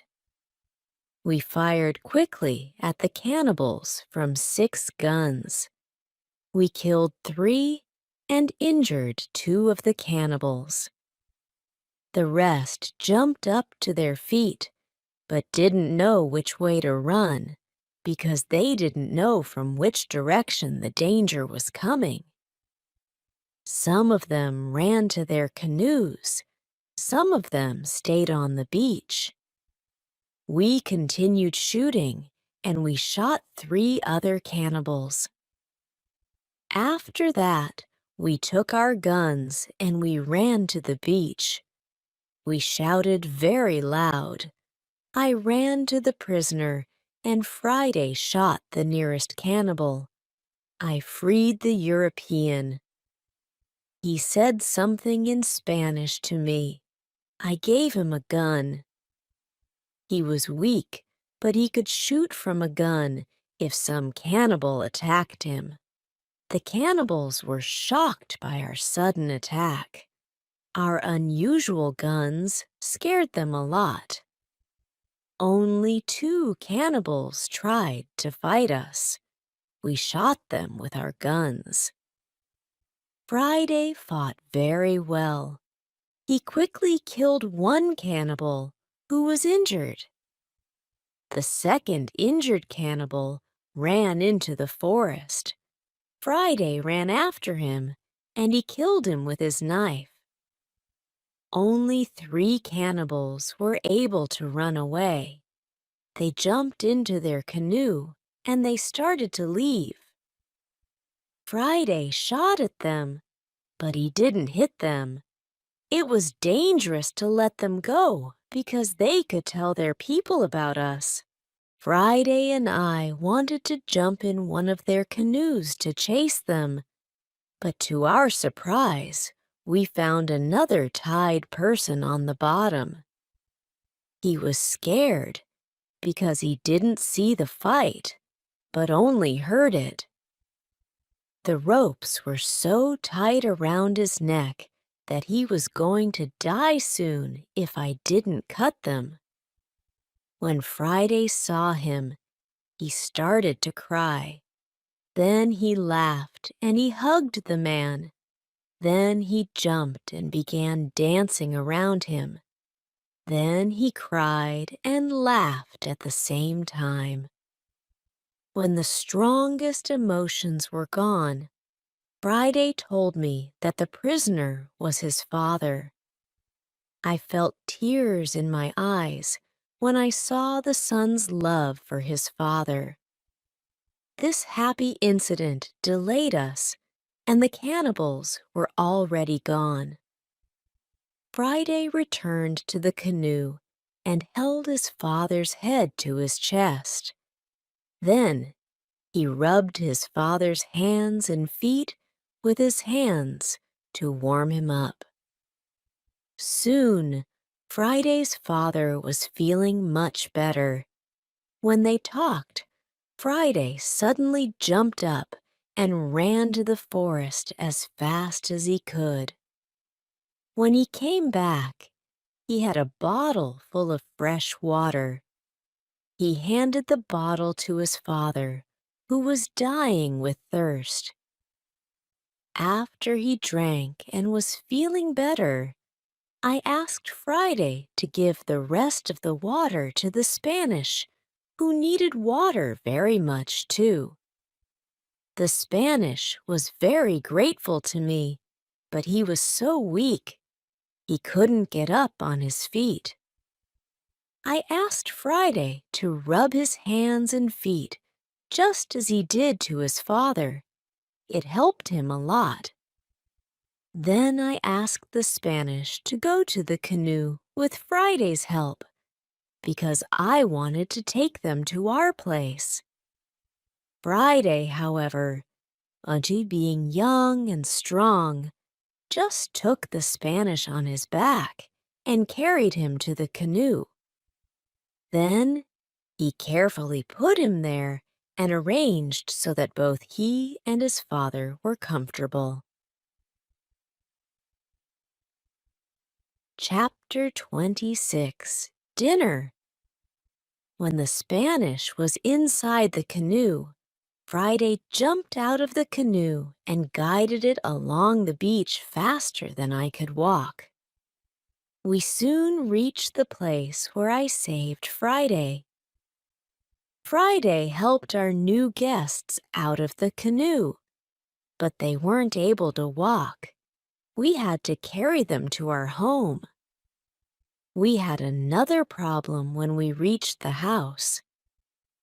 Friday's father and the Spanish couldn't go over the fence or climb a ladder, and I didn't want to destroy the fence. I wanted to pull them over the fence.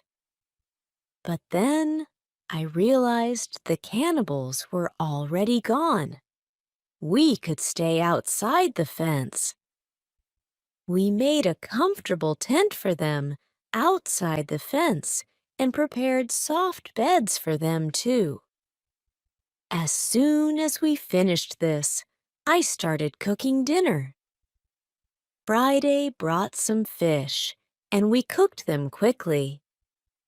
We all had dinner together in the tent.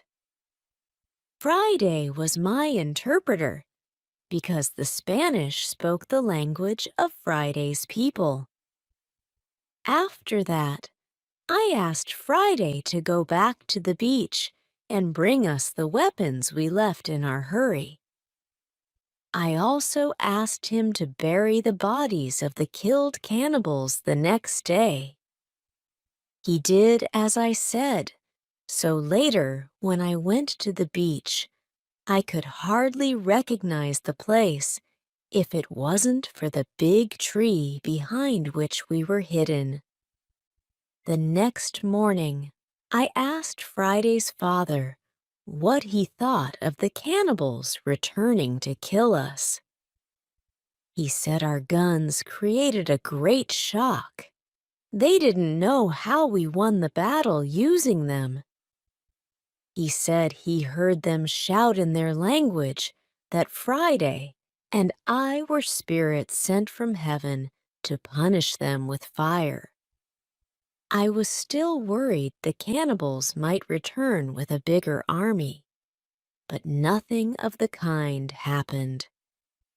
When our guests were strong enough, I began to think about the journey by sea again. I asked the Spanish about his arrival on these islands, and he said that he was on a Spanish ship going to Havana. There were 16 Europeans, Spanish and Portuguese, on Friday's home island. He told me that the storm broke the ship near my island. They saved themselves in a boat. Now they lived with Friday's people. I asked the Spanish whether they tried to make another sea journey. Of course, they wanted to go home, but he said that they had no tools with which to build another ship. I showed the Spanish the tools which I had from the ship. He said that with my tools, it was possible to build a ship. I thought the Spanish and Friday's father could return to their island. They could tell other Europeans about the possibility to build a ship. Together, we could go to Brazil or Havana or maybe Europe. However, the Spanish suggested something else. He told me that it would be better to wait for at least half a year because there wasn't enough food for 16 more men on my island. We wouldn't have enough food to eat while building the ship, and much less to take with us for the long journey. The Spanish advised me to plant more corn, and he and Friday's father helped us expand the fences and fields. We caught more goats. We increased the number of goats to 50 animals. We collected a lot of fruit. Then we dried the fruit. We started preparing the materials for the ship. We chose a few trees, and I showed them how to cut them to form longboards. In half a year, we had a lot of food. We had so much corn that we needed more baskets and pots to store it all. We saw that the Spanish was very good at making baskets. He had a great talent. His baskets were excellent. He also used a special technique to make baskets. The technique was fast and effective. He made the baskets 3 times faster than me. I asked him to teach me his skill. I wasn't as fast as him, but I was faster than before. Chapter 27.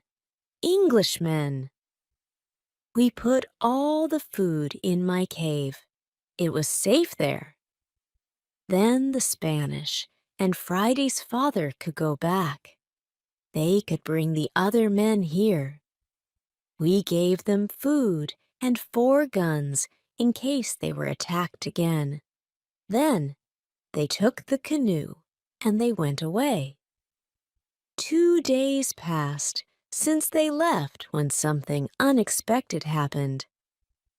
I was woken up by Friday at about 6 o'clock in the morning. "Are they here?" I asked Friday. He said, "Not yet, but somebody else is here. I saw a boat." I went to the top of the nearest hill.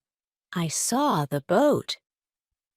It was clear that these people weren't the friends who we expected. The boat came from a completely different direction. I could also see a ship. I knew this shape. The ship was English. I was confused. On one hand, I was happy to see Englishmen after 27 years on the island. On the other hand, I was concerned because the island was quite out of the way of any English ship. Recently, there were no storms which could have taken them here. Perhaps they were pirates or murderers and were hiding here. All this made me very cautious. Friday and I remained hiding, observing them for a while. The boat approached the beach, and I counted 11 men. They were all Englishmen. 3 of the men had hands tied together. The 8 other men took them to the beach. 2 prisoners were calm, but the 3rd prisoner tried to say something. He looked very scared. He asked the men in the boat for something. On seeing this, Friday turned to me and told me that it seemed Englishmen were also eating people. I told him that they didn't have the slightest intention of eating them. Instead, I thought they were going to shoot them. After a while, I noticed this wasn't the case. The people from the boat went exploring the island, while the 3 tied prisoners were sitting at the beach with 2 men as guards. They looked desperate. The situation made me think of my own arrival on the island. Just like those prisoners, I felt lost at first. Soon, the tide was low and the boat they came with was stuck in the sand. They couldn't move it, so I heard them shout to each other that they would leave with the next tide. This gave me 10 hours. The night was approaching, so we would get an opportunity to go near them and overhear their conversations. Now I was sure they came here to leave those 3 men here as a punishment. Friday and I stayed hidden until dark. I noticed the men who stood guard were asleep, and the 3 prisoners were sitting under a tree quite close to us. It seemed to me they were also out of sight from the other sailors, so I could approach them without being seen. I went to them, with Friday following closely behind me. When we were very close to them, I spoke quietly to them. We were still hidden behind the trees, and they couldn't see us. When they heard my voice, they couldn't believe somebody spoke English to them from the dark forest. "What was that?" asked one of the men. "I heard something. I heard a tree speak," answered the other. "But it is impossible. A tree can't speak English." "Yes, you heard something, but it isn't a tree," I said quietly. "My name is Robinson Crusoe. I am an Englishman. I live on this island. I will help you if you tell me who you are." After the initial shock was over, one of them answered my questions. He was the captain of the ship, but some of the sailors started a mutiny. He, his assistant, and a passenger were taken prisoners. The other sailors were going to leave them on this island to starve to death. The captain told me that there were only 2 dangerous sailors who took control over the others in this group. If the leaders were captured, the rest would return under the command of the captain. Chapter 28. Control. I said, "I am willing to help you, but I have one condition. I want full control over the ship if we manage to get it back." The captain and the other 2 prisoners agreed, and they gave me full control over the ship and over their lives. We freed the prisoners. Then we went back to the forest. I gave them guns, and we started to plan the attack. In the middle of our conversation, we noticed that the sailors who stood guard were woken up. They stood up. They shouted to 3 other men who were near to them. At that moment, we shot the guards.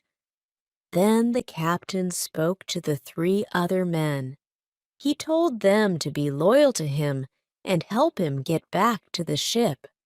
They agreed, and we tied them and left them on the beach. The other 3 men who heard the shots came back. They could see the situation changed. We were 5. We had a lot of guns. The situation was bad for them. They also agreed to be loyal to the captain. We tied these men too. We hid our 6 prisoners in the forest. Then I and the captain had finally time to talk to each other. I told him my story, and he was shocked. He also thanked me a lot for my help. He and his 2 friends were hungry, so we went to my house, where I showed them what I built for myself during my stay on the island. They were amazed by all the things which I had. However, We didn't have much time to explore my inventions because we had to plan how to get the ship back. There were 16 people on board, and we were only 5. First, we decided to take everything out of the boat. We thought the sailors could send another boat to the island if the men from the first boat didn't come back with the next high tide. In the morning, we heard the ship fire a gun as a signal for the boat to return. After a while, the ship fired a few times again. There was no response. Then we noticed that the sailors took another boat and went to the beach. Through my telescope, I could see 8 men rowing, and they were all armed. We could observe the boat approach us, and the captain recognized the sailors. He knew that 6 of them were still faithful to him, but there was also the man who started the mutiny. The captain feared that the leader of the mutiny and the other men in the boat would be difficult to defeat, but I told him that we had a good chance of winning, but we had to act quickly. The captain trusted 2 of our prisoners. They promised to fight on our side, so we gave them weapons. Prepared this way, with 7 men ready to fight on our side, we expected the arrival of the boat. As soon as it reached the beach, the men jumped out of it and pulled it up the beach. Then they ran to the other boat and were surprised to see it empty. They tried to call their friends. They shouted their names, then shot in the air. But it was all useless because nobody shouted back. This surprised the newly arrived sailors even more, and they began putting the boat in water again. It seemed they wanted to go back to the ship to inform the others that some accident happened with the sailors in the first boat. Observing all this, the captain got scared they would go back to the ship and leave the island altogether. Luckily, during a few seconds, the sailors dropped this idea. Now they left 3 men in the boat, and the others went to the forest to look for their friends. Chapter 29. Plan. We continued observing all actions of the 2 groups. The 5 men in the forest sat down under a tree. After a long consultation under the tree, they got up and walked towards the beach. They probably gave up looking for their friend, and we had to act quickly before they reached their boat. I had a plan. I told the assistant to go with Friday Moore to the center of the island and shout at the sailors. When the sailors heard this, they shouted back. Then they started going in the direction of the voice. Friday and the assistant continued shouting back. They started to take the sailors to the opposite side of the island. This strategy worked as I planned. The 5 men were soon very far from the beach. This was very good for us. We went to the 3 men in the boat. We explained the situation to them. They decided not to fight us. They became our prisoners too. Meanwhile, Friday and the captain's assistant returned.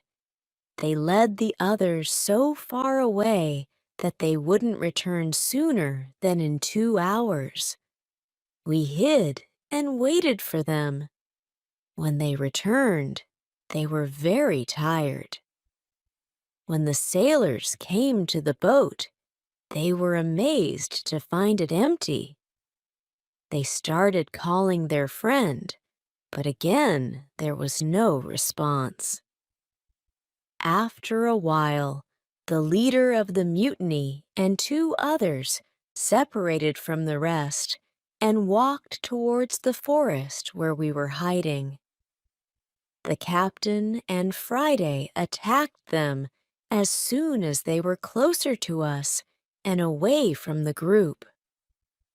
The leader was killed on the spot. A second man was injured, and the third one ran back. Then we all emerged from the forest and we ran to the boat. The captain spoke to sailors.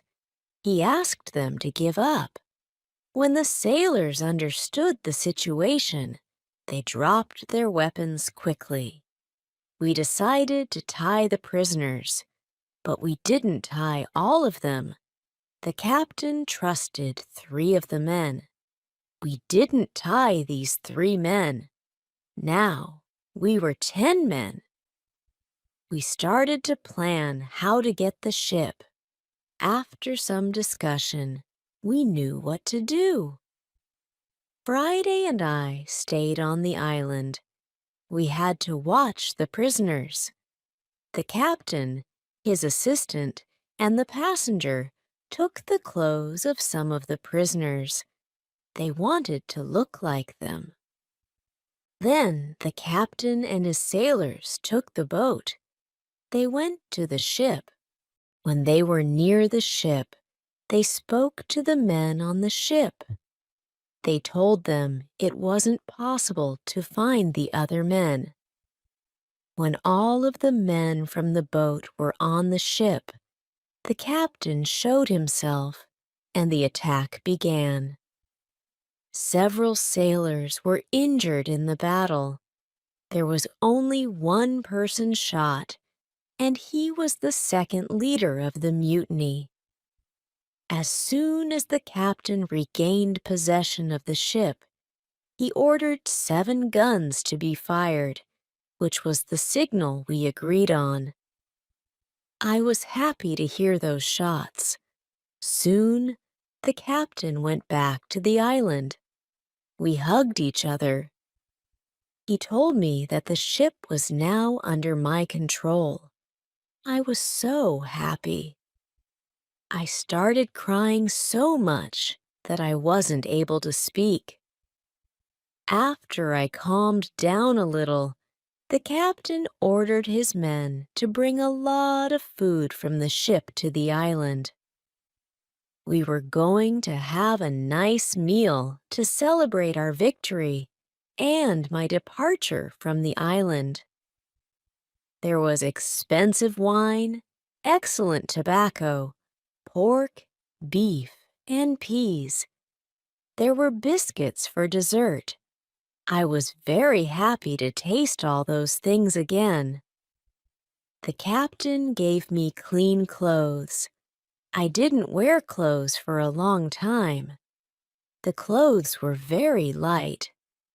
They were a little uncomfortable first, but it was soon fine. When the meal was over and I had clean clothes again, the captain and I had to discuss what to do with the 5 prisoners who the captain didn't trust. The men were really horrible. He even feared taking them on board the ship in chains. I suggested discussing the matter with them and seeing if, perhaps, they would choose to stay on the island instead of going back to England, where they faced death for mutiny. We met the prisoners and explained the new situation to them. They had to choose between a death sentence in England and a life on the island, and they went for the second option. We put them in the cave. The cave was now the prison. I told them to wait for more orders. Chapter 30 Son. I needed some time to prepare for the journey. I had to think about what to take with me. In fact, I didn't need to take many things. I decided to take my dog, my parrot, my book, and some other small things. I also took the money, gold and silver, which I found in the ships. They were finally useful to me. I met with the prisoners one more time. I showed them my corn and my domestic animals and told them what I discovered and what I built on the island. Then I went on board the ship. We left the island on the 19th of December, 1686. It was 27 years, 2 months, and 19 days since I first stood on the island. First, we went to the island where Friday's people lived. The Spanish and Portuguese sailors were very happy when they saw us. They were happy that we had a ship. Now we didn't have to build a new ship. We could go to Europe. My dog was very happy too. When he saw one of the Spanish sailors, he ran to him very quickly. He jumped on him. He was extremely happy. The Spanish sailor was his owner. He was very happy too. He started crying when he saw his dog. It was a very emotional meeting. The sailors started to prepare for our journey across the ocean. Friday had to make a decision. He could stay with his people, or he could go to Europe with me. He needed some time to think about it. We stayed on the island one night. In the morning, I asked Friday if he made a decision. He told me that he wanted to go with me to Europe. He prepared everything for the journey. We were ready to go. We started our journey. 2 months later, after a safe journey across the ocean, I stepped on English soil again. 35 years passed since I left my homeland.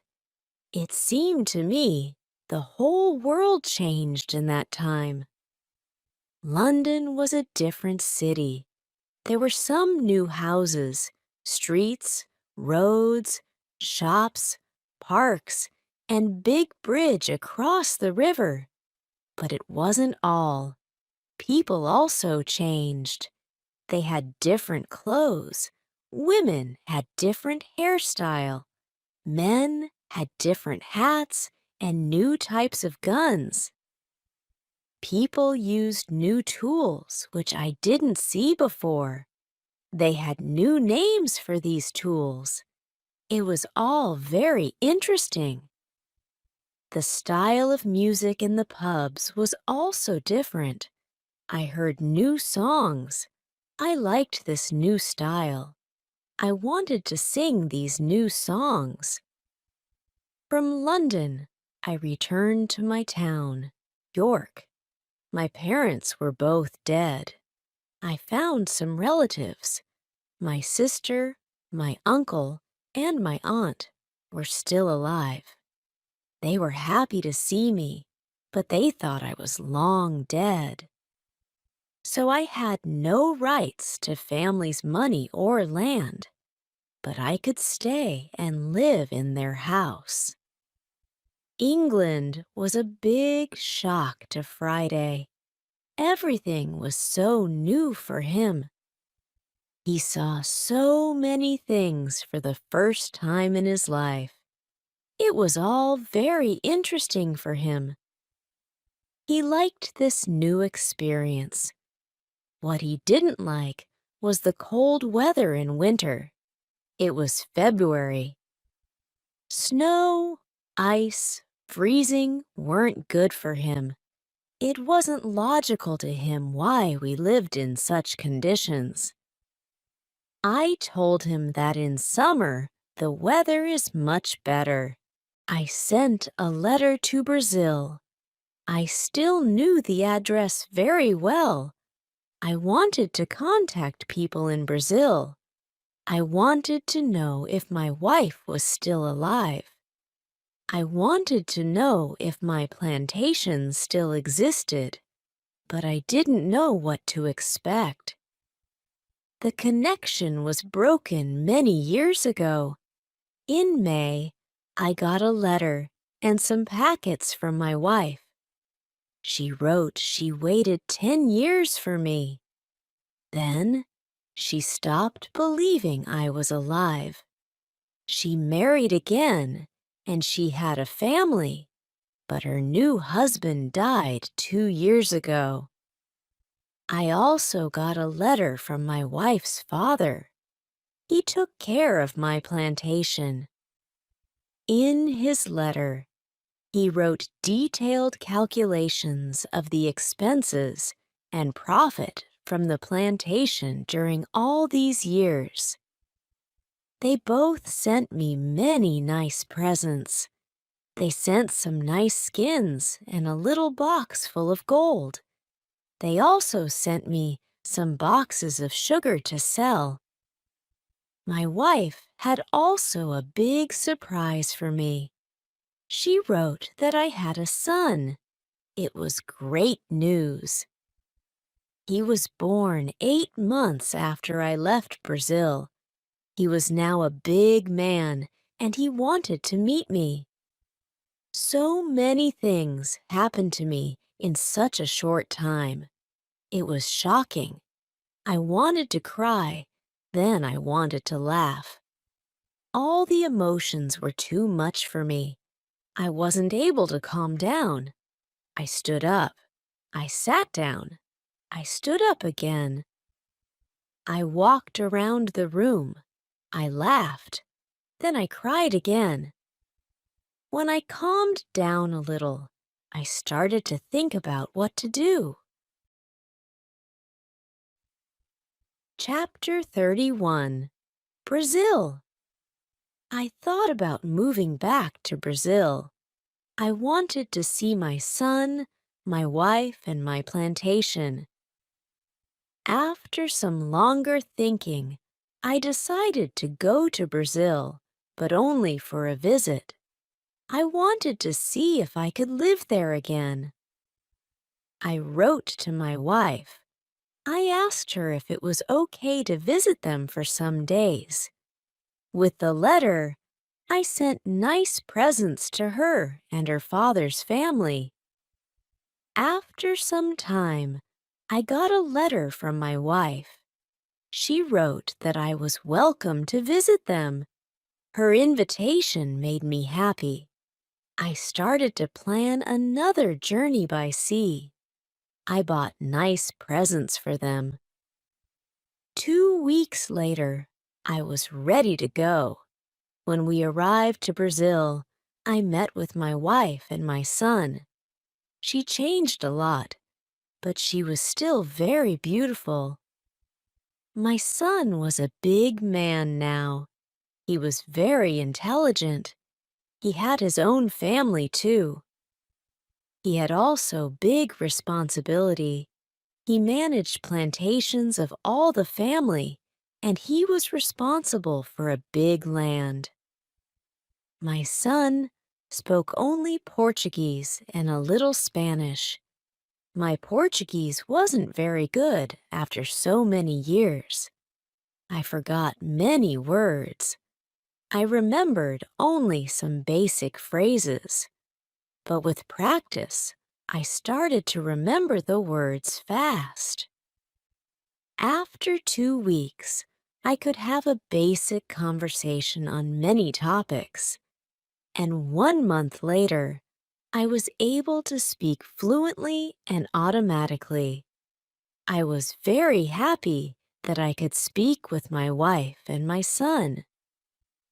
We had so many things for a conversation. Soon after arriving to Brazil, we had a big party. It was a celebration of my son's birthday and also my arrival to Brazil. Brazil also changed a lot. Many things were different from what was in my memory. Plantations were much bigger. Many people worked on them. I was with my family for 3 months. I knew I wasn't very far from my island. I started thinking about visiting the island again. I wanted to see the island for some days. Friday also wanted to see the island again. My son also wanted to go. I thought it wasn't a good idea. I knew how dangerous the sea could be. But he wanted to see the place that he knew only from my stories. We planned our journey. 2 weeks later, we left Brazil. We went on a ship which went to Havana. We had an agreement with the captain to stop at my island on the way there. When I arrived at my island, we met with Friday's people. They now lived on the island. I asked them, "What happened to the prisoners? Did you eat them?" They told me they didn't eat Europeans. They ate only their enemies from other islands. They told me that when they came to the island, the prisoners were dead. They probably killed each other. I wanted to stay on the island, and my son, too. I asked the captain if he could pick us up on the way back. He agreed. I saw many children who ran around. It was interesting to see many people on the island where I lived alone for so many years. I saw that the people on the island were very happy. Friday was happy there too. He met a woman who he liked very much. Friday asked me what I thought about his staying on the island. He knew that I saved his life in the past. He didn't want to leave me without asking me. I agreed. I saved him, but he didn't have to stay with me all his life. It was time for Friday to start his own family. I was happy he found a good woman. I was happy when I saw they were in love. I respected Friday's decision to stay on the island with his woman. I walked around the island a lot. I wanted to visit all the places I knew from my life on the island. I had some favorite places. For example, the Fruit Valley. I spent a lot of time there. I liked this place very much. My son liked the island too. He often walked around the island with me. I told him many other stories about my life here. We stayed on the island for 20 days. Then the ship from Havana came. It was time to leave. We said goodbye to Friday and his people. When we left the island, I had a strange feeling. I also felt tears in my eyes. I liked this place very much. It was my home for a long time. I thought, I will never see this place again.